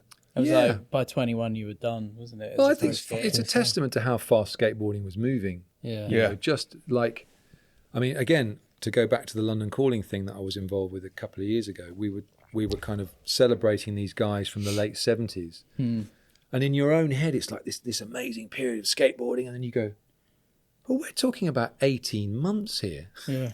Yeah. You know, we're talking, and you're like, oh yeah, that like Harrow skate park. And you go, that was only open for 8 months as a commercial venture. It's such a crazy short period of time. Insane. It just but it, obviously in your young mind, 18 months is like the equivalent to 5 years to a decade for us lot, you know, at the age we are now. So I think, and skateboarding just was moving, like the difference between 1980 and 2000 is way more than the difference between 2000 and 2020, isn't it? Like it's much more stable now as a.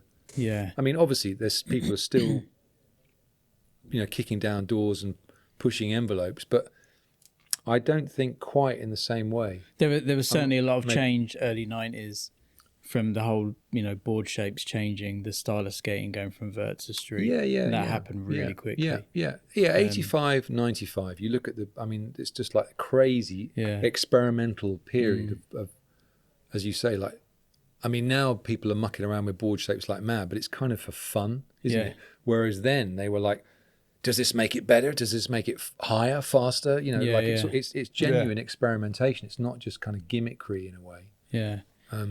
Did anyone else in the 80s do the tail that Jean Goff did? Was there any other board that, you know, he did that tail where it wasn't only concaved on the tail? Oh, it was a tri-tail. That's like a triangular. Was that the only board in British history to have that shape? Yes, but I seem to remember that. I mean, again, there were lots of mucking about with concave shapes back then, and I do seem to remember there was another. I think somebody else had something like that, the tri-tail or whatever it was. But I think, you know, these things never stuck around. Yeah. Was it Santa Cruz did the cruise control concave? Was that a similar thing? Is it a concave on the tail, maybe? I think it did. I might be wrong on that. I think. Yeah, I do. Yeah, there was something like that, wasn't there? Because you used to get a little diagram on a card in the shrink wrap with the board that explained all the geometry of the concave, didn't it? And I think it was much less of just a sort of gentle curve and much more of a sort of geometric. To hold your foot on the tail better. I'm not that guy. I'm product nerdery. Doesn't. I can't go there. You're pretty product nerdy. I love that stuff. I love it. He loves a good wheelbase. Let's not get into wheelbases. Let's talk about the book. Yeah. Okay. So, take us back to the first discussions. I can imagine this has been on the cards for many years. And if you want to take that book down and go through page by page, do feel free. We can do that. Yeah. Well, it's going to sound absolutely mad if I tell you that we'd first talked about it in about 2002 or 3 or something. Oh wow, that long it's been. Yeah. But these things take time, and it's a fucking project, that isn't it? Yeah, but it shouldn't have taken that long. But it did. So that's it. So I think it happened. For me, skateboard nostalgia kicks in when the Dogtown and Z-Boys documentary came out. I think Stacey Peralta kind of invented skateboard nostalgia right there and then. Okay. Because in my own experience, I don't think people have been looking back very much at that point. Yeah, maybe you're right. You know, it was still moving forward. Still moving forward. Yeah, 100%. And suddenly you look at that and you go, oh, actually, that kind of was amazing, really. We'd forgotten how amazing that little period was. Yeah. And how influential that the Dogtown thing had been, which had been massive. And I do remember that the conversation started around about then, because we were like, so you can look back. You know, and all of the photographers were aware that they had all this stuff lying around. And then I think, you know, things had happened. We'd tried a few things, tried this, tried that. And you're like, well, how do you do a book? There wasn't this digital production wasn't as advanced as it's become in the last 20 years. Skateboarding didn't have as such high profile as it has now. In the wider sphere, I'm talking about, the people you talk to were like, skateboarding book, really? Okay, Anyway, so the project came and went over various phases. But what really swung it in the end was that Seb Palmer at New Balance was willing to help provide a little bit of funding to say that you can stop doing your other work and sit down for a while, break open these boxes. Yeah. He's a nice lad, Seb. Yeah. 100% committed and amazing sort of, focus and drive. And He's living in the States, right? he does, yeah. He's based out in. He's from Sheffield. Yeah. He's a Sheffield man, and Big up, Seb. yeah, absolutely. So that's what really made it possible to sit down and go through the stuff and take time to, because it was a mess. All that, and we're not talking about one photographer. We're talking about 5 different photographers. So did Tim still have all of the original slides, negatives, all that kind of stuff? Everything. Fucking I mean, hell. some stuff's A lot gone of missing. paperweight. I was amazed when I finally cracked open this storage that he had. I was like, "What? You've still got layouts? He's still got like some of the separation films." Was it quite nice to go back and see that stuff again after not seeing it for such a long time? It was a Or bit. did it give you like? Was it traumatic? Oh shit! Yeah. How are we going to make sense of all this? Yeah. So a bit overwhelming, honestly. But for me personally, amazing to see photography by him that predated the mag, and that I never would have seen because I was just a kid when he shot it, And that was really like, wow. Well, like for me. late 60s, early 70s. No, stuff. late 70s. So late when he 70s. started his professional career as a photographer, which was for Skateboard Magazine, Yeah. he got a gig to become one of their photographers, and they had really high standards at that time. But I was looking through this stuff and just going, what? And that's why I couldn't, although it predates the magazine, I couldn't leave it out, because I'm like, this is foundational stuff. It's where he comes from. It's where British skateboarding comes from. This needs to be seen, So that's the, all that would be the stuff that's early on. I don't know, to anyone who hasn't seen the book, we're talking, this is guy called Jingles at Rolling Thunder. Like Mark Baker, who's just been celebrated at the Skateboarding Hall of Fame. I mean, Tim had forgotten about half these pictures. Was he And none of pleased us- to see them again? Had he? I think it just Tim's wonderfully sort of amazed about any of it, really. Right. Yeah. He's put it away somewhere in a mentally in a box, and not had the need or the desire to revisit it. So the fact that anybody can digest it, process it, and make sense out of it has been wonderfully pleasing for him. So how was the process of going through that and deciding what was going to go in the book, but also preparing it for modern day processes? Because we're not talking. No. We've got Photoshop now. We've got computers that can handle this That's stuff. right. And was everything? Did people have them organised like TLB? Was it in year? Nothing, Was it in nothing date? organised. So for me, it was because I'm like, okay, 2 ways of doing this. One is to just go, great skate pictures, throw it in any order, random, whatever, which is kind of what I do with the Instagram. It's like if it just looks great, I just chuck it in there. There's no need to contextualize it or organize it in a timeline.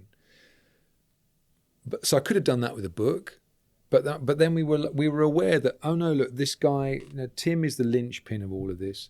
There is a beginning, a middle, and an end. There is a narrative, and all the time I'm getting this feedback from people like yourself who were like fans, who've got so much invested emotionally in this material. I'm like, okay, this has to be broken down in a way that speaks to people and feeds back on their experience of this thing. So this, over time, as you organise this stuff, the narrative developed for me, and the difficulty really, of course, is what you leave out. Especially when you've got 5 photographers, really hard. Because I personally would like to tell more of the story that predates the mag in a way, because that's also personally the period that I was so actively involved in skateboarding. So it means a great deal to me. But, maybe that's volume 2. So that, I 3 was or going to 4. ask you, like, there must be enough to do several volumes. Yeah, of there this. are, you know, and I'd love to think it's possible to do another one.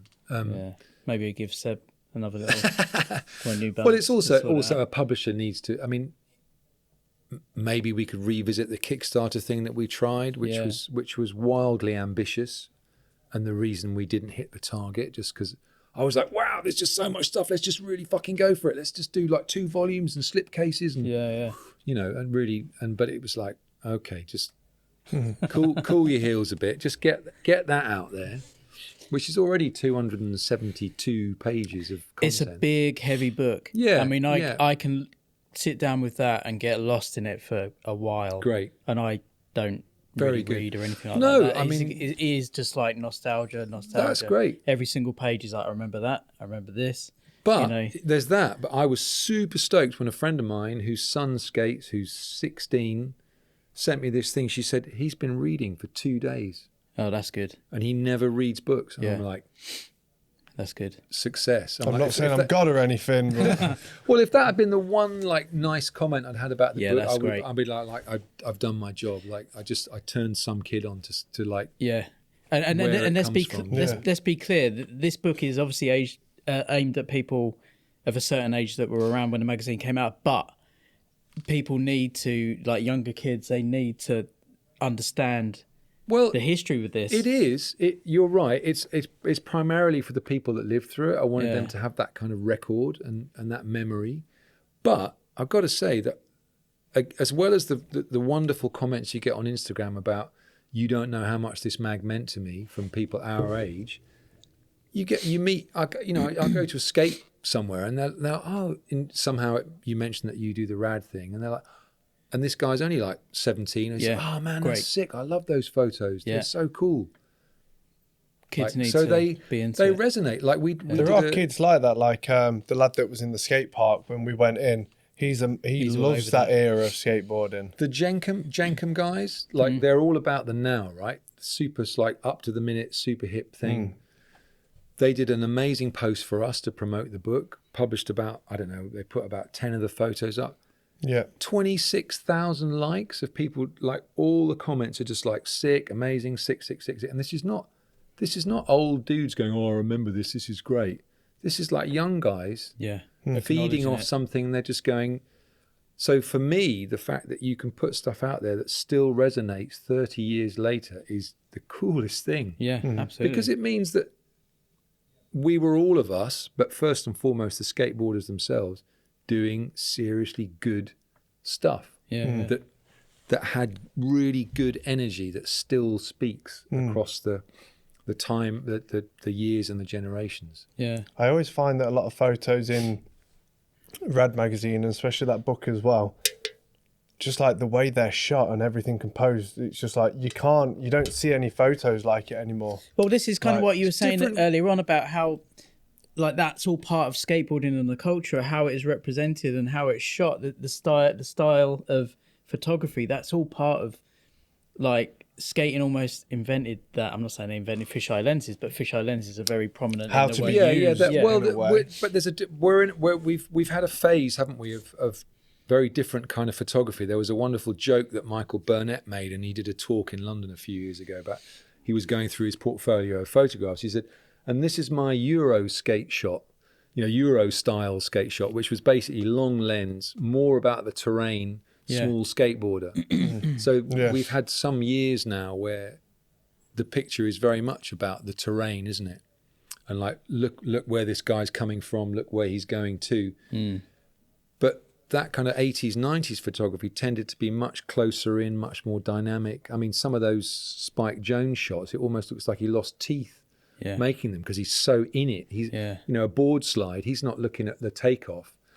He's right there almost under the front truck. Really using the width of the fisheye, Yeah, which personally, obviously I grew up with that, but my own personal take on that is it's like doing it, much more like doing it.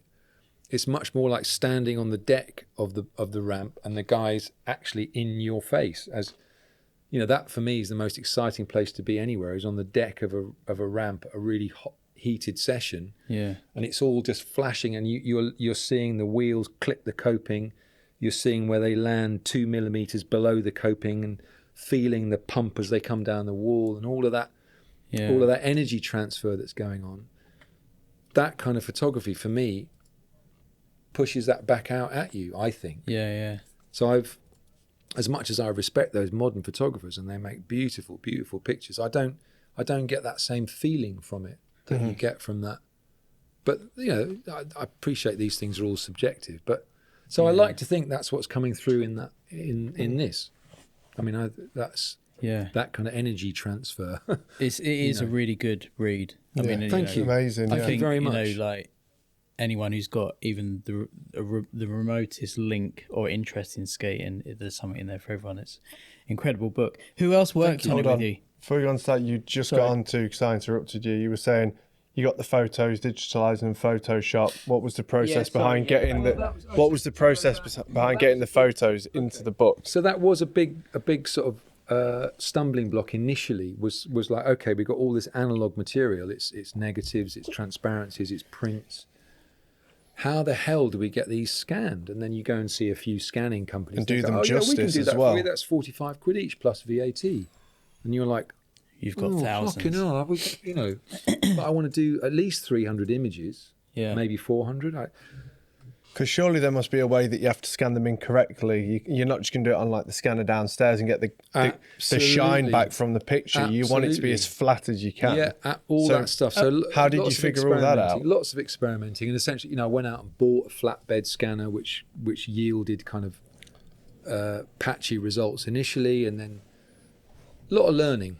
But again, I wasn't going to let that stand in my way. I'm like, there has to be a way to do this. It's not like other people are doing it, so we need to. But it's almost finding a way that's cost effective ultimately. Because what I came to understand is that nowadays publishers don't invest in the content. They're like, bring us your content, we'll publish it for you, but we're not going to invest in the scanning or the retouching or all that stuff. I mean, a lot of these things are so filthy with dust and old. I was going to say, was there any degradation from just how old they were? Some of the early Kodak stuff actually shifts. I don't know whether it's because it's been poorly developed, but there's a color shift that goes on. Okay. So it's quite critical to scan it in a sense to hold it. Yeah. Obviously, again, with Photoshop nowadays, you can correct that color thing. It's interesting because it's almost like taking it back to. You're now scanning those in to make a book, and when you did the magazine, you was cutting it out to kind of send it off to someone to like scan it in, put it on a roll. So it's a similar process, and you're learning how to do that the same way you did the magazine as well. Exactly. I think nowadays most graphic designers have become not only designers but lithographers and art workers and retouchers as well. So I didn't have that skill set, so I had to learn it, in order to. So in terms of my hourly input on this, it's been, it doesn't make any sense financially or creatively, but for me to be able to bring these pictures to life ultimately is a really positive thing. I was very proud when we did the book launch in the summer, being able to see, I love big skateboard pictures. You blew them up. Yeah, I was able to blow them up really big, blow them up really big, and they look really strong on the wall, and I was really, really excited to be able to see that as an end result, Yeah. It came out around a good time as well with like the London Calling stuff as well. I think so. I think again, we're and was you involved in the London? I was, I was, and I think a lot of that has come about actually because of this book. So for the first London Calling, it just so happened that we had this, within Tim's archive was this amazing box of photographs that were from the original Skateboard magazine. I'd love to look through his storage. Well, we can work that out one time. But, I'd gone to Tim's flat and we'd opened this cupboard and there were all these boxes shoved in this cupboard, and I'd been going through them and pulling them down. And then I'd gone, "Hey, Tim, what's this little black suitcase?" He went, oh, don't open that. Just leave that alone. Because he knew that it was a whole load of trouble in a way. It's opened it up, and loads of PVC sleeves full of transparencies, and a load of black and white prints from Skateboard magazine. 19 issues, 1977 to 1979. And I can't remember the exact story of how they'd come to him, but they'd been given to him by somebody for safekeeping. Right. And the magazine folded. Yeah. No one had asked for them back. There they were. They'd sat there for 40 years or something, untouched. Wow. But they're pictures. There's pictures that don't exist anywhere else. Of British history, notable British skateboarders. Yeah, absolutely, really proper artifacts. And I'd thought for years, what the hell could we do with them? Then this conversation comes up, me, Steve, and Bod, about the London Calling thing, and I'm like, look, I've got access to these amazing photographs that we can build something around that.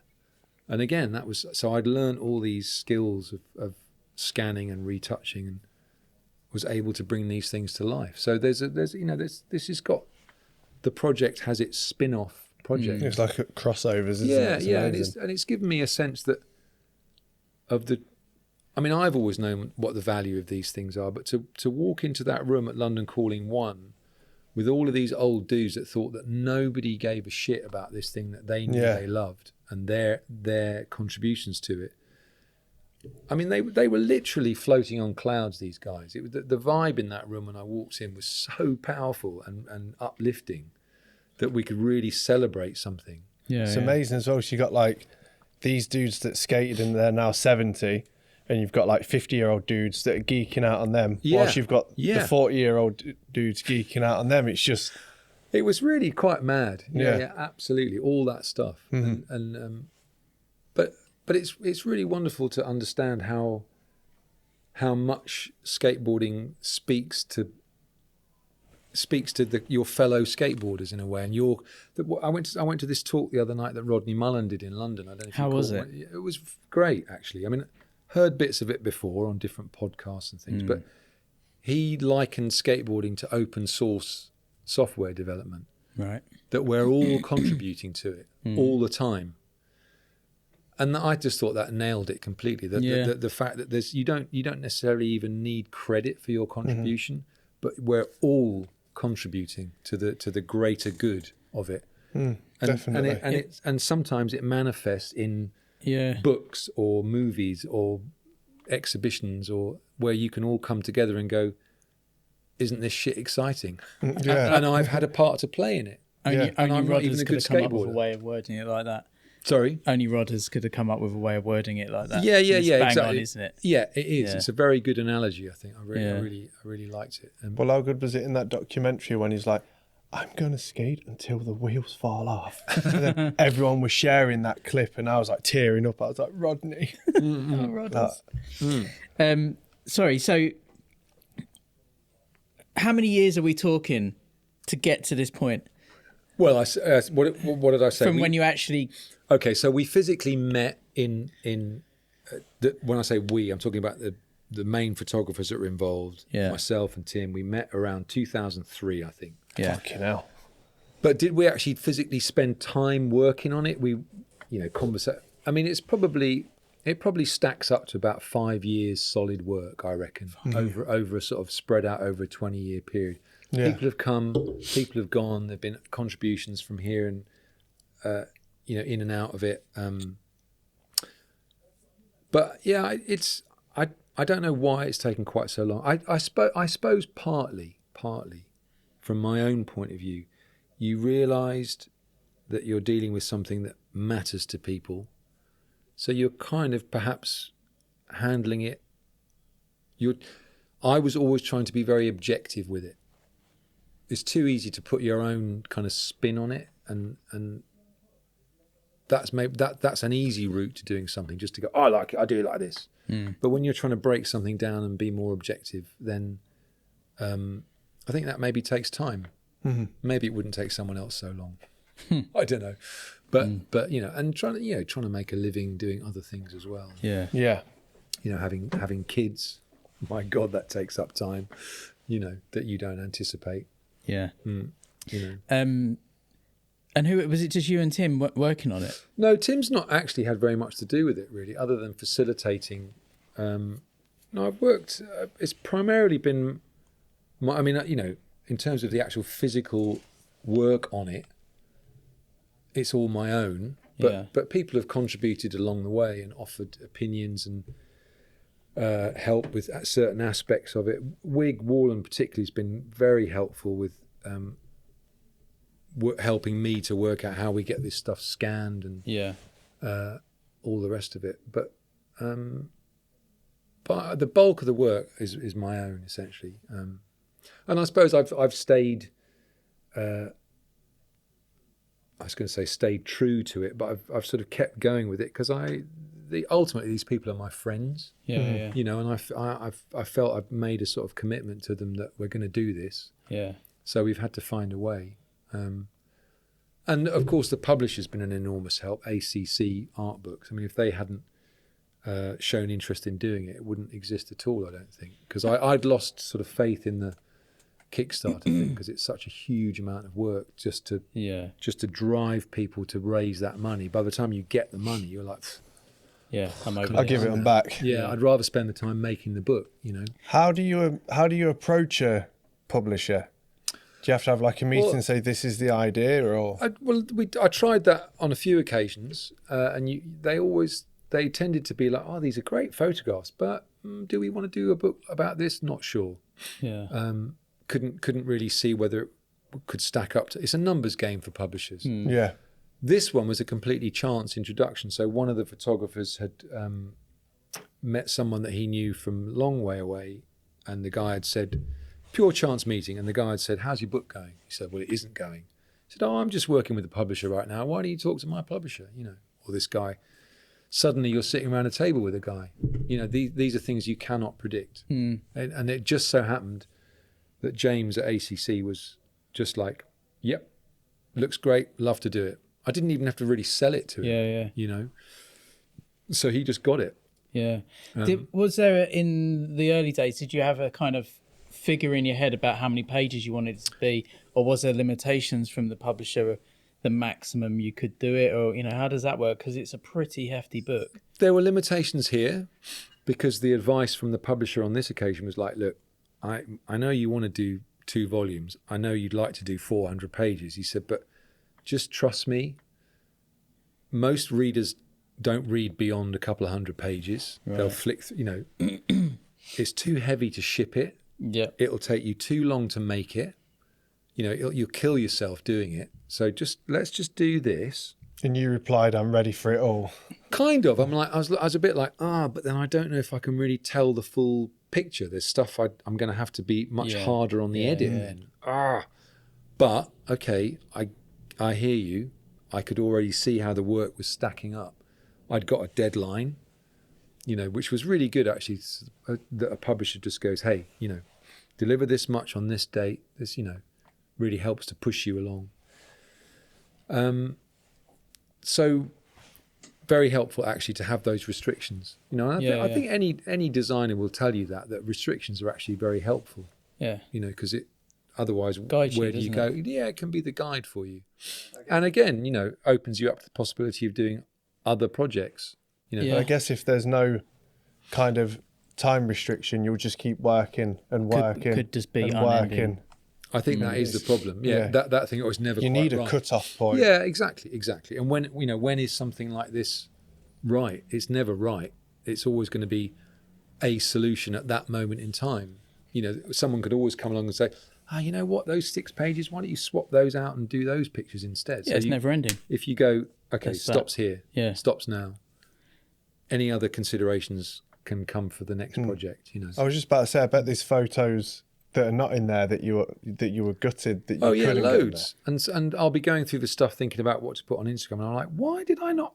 I didn't put that in. So when's part 2 coming up? Well, I don't. Who knows? I'd love to. You know, I think we have to clear the warehouse of the first lot. You know. Yeah. On that note, where can people get hold of the book? It's pretty widely available. Google's your friend on that one.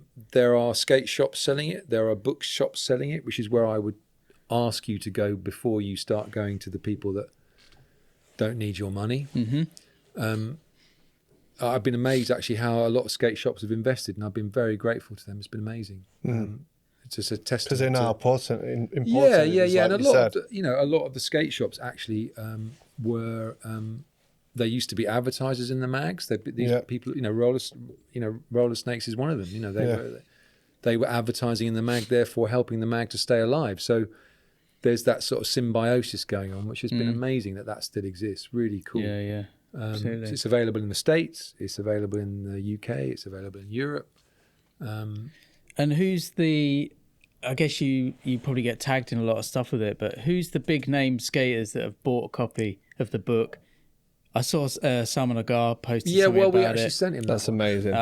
We have sent most of the big names actually did get there. We did pay for and send out some comps to people just to help us it promote gets it out there, isn't it? What's been great is that they didn't just get it and chuck it in the cupboard. They got it and they promoted it because they were into it. They liked it. My proudest moment came when gone completely blank. Proudest moment. That was my proudest moment. Skateboarder Ed Templeton. Yeah. Oh, nice, Just good, yeah. Did like I don't know, did a really big story on it and some highly complimentary comments and like what more could you ask for? Well, he had a cover as well, didn't he, back in the day? He did, and it wasn't about him blowing his own trumpet by any means. It was about he was just like, this is a really great book. This is a book you need to own, and that for someone who's involved in art and photography and image making and skateboarding, was an accolade that I would very readily take. That was a great compliment. And, absolutely. Gratefully received. It is. Thank you, Ed Templeton. Awesome. Yeah, Big shout out Ed Templeton. Yeah. It is an incredible book. There's so much, Thank you very much. to go I'd out be with really it. proud of it. It's amazing. Yeah, if you haven't got a copy, I mean, fucking hell, you're blowing it. Just get one straight away. Oh man, thank you. So if you've not got a copy, make sure you head online, look up the Read and Destroy book. Make sure you buy a copy. Tag R.A.D Magazine in it as well. Read and Destroy. Yeah. What is the Instagram for Read and Destroy? It's just Read and Destroy. Read and Destroy. Yeah, if you're not following them, Yeah. you're also blowing it. Yeah. I think that kind of, I mean, I could go on and talk about these for hours, but I'm very aware that probably that's not the most interesting thing for anyone here.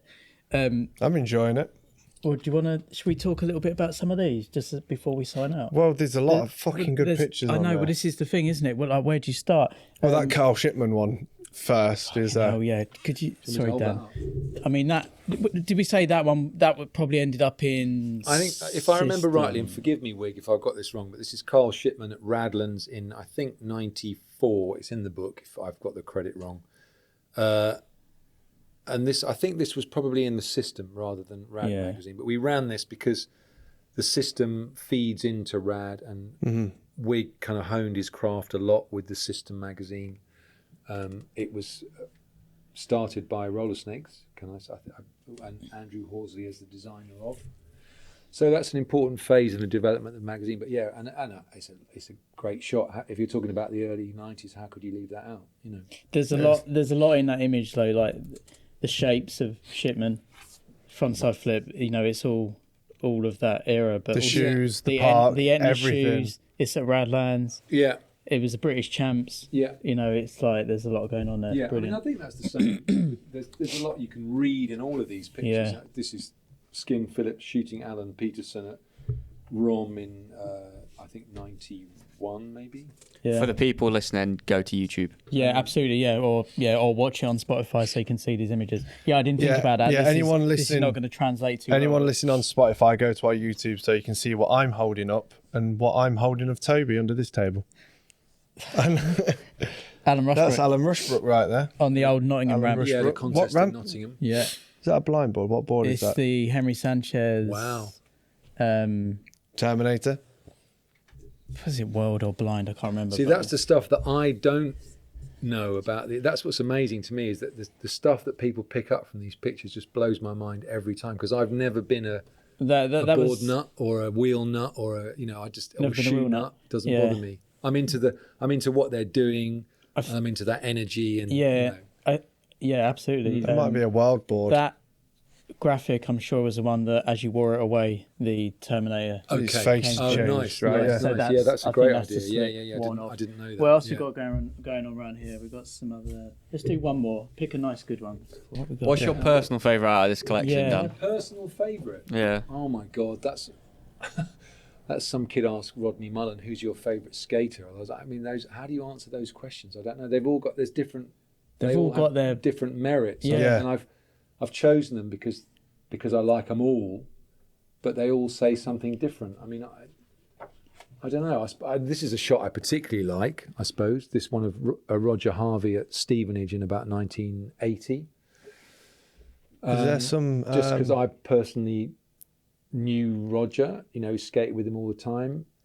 Respect him for doing that there, because I think that half pipe's a death trap. Yeah. Is that a what is it, a Coper on the back truck? Yeah, Indy Coper, which everybody had back then. That was like new tech, like, oh my God, look, you can grind these really shitty rough coping suddenly, and instead of stopping dead on it. That was and still is really shitty rough coping. I mean, there's nothing there. I mean, it, like back then it was like sandpaper. So what it's like now, it must be horrendous. But one last one before we go. Who's doing the backside wall ride? Oh, that's Jed Wells. Indy, is it? Yeah, that's Jed Wells. Look at that hat. Yeah, he's just. That's amazing. That's a pilot's helmet. Yeah.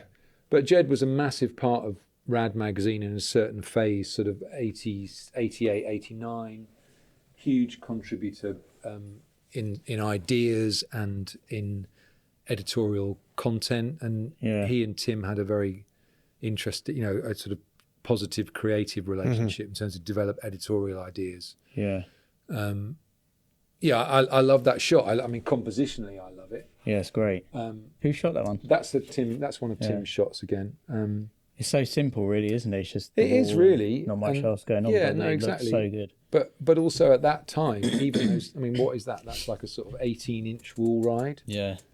Big deal back then. Yeah. And to do the rail grab as well and stuff. Yeah. I mean, I think it's very stylish. I've always liked those, personally, really like those hand down wall rides when you get really tucked into the wall. Yeah. Yeah, great stuff. I mean, if anyone wants to see these photos, get the book. Yeah, stop blowing it. Yeah. Stop blowing it. Well, on that note, thank you for coming in and geeking out on. Wow.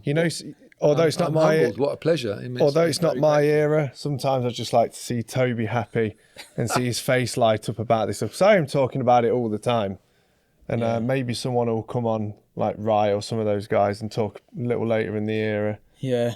I mean, it's certainly a moment in time that was incredible. Yeah, so. I think so. Yeah, very much so. But skateboarding is always pretty amazing. But no, I mean, absolutely. But certainly, I mean, there is that saying going around, isn't there, that skateboarding is only good for the time that you were doing it, or something like that. Well, that's not the right. There's a lot of shitty sayings in skateboarding. There are, and I do think a lot of people do dwell a bit too much on their own era, if you like. Yeah, and I think personally, one of the most exciting things about skateboarding now is that all this stuff's kind of coming together. Yeah, all eras are involved. So you can do Dadlands, you can do London Calling, but you can also do a freestyle Jimmy Wilkins, or you can do whatever. It all matters equally now. Yeah, and I just think that's fantastic. What was the Rodney Mullen quote? Skateboarding's like a piece of open. The analogy that Rodney Mullen used, skateboarding is like open source software. Yeah, and we're all of us are all contributing to it all the time for the better good. Yeah, and building something that's changing and improving every day. Yeah, it's quite humble of Mullen to say that, considering he's the guy that's probably like. He's the Steve Jobs of the software. Insane. But what's interesting, I think, in some ways, and is that for a long time, because he was a freestyler, he was very much a marginal figure. The emphasis was not on him. Yeah. And there was that thing where the freestyle bit of the contest would go on, and everyone would walk the other way. It was time to go and go to the Kentucky Fried Chicken or whatever, while the freestyle guys did their contest bit. Little did everyone know that they were the guys that were developing the sport. Yeah.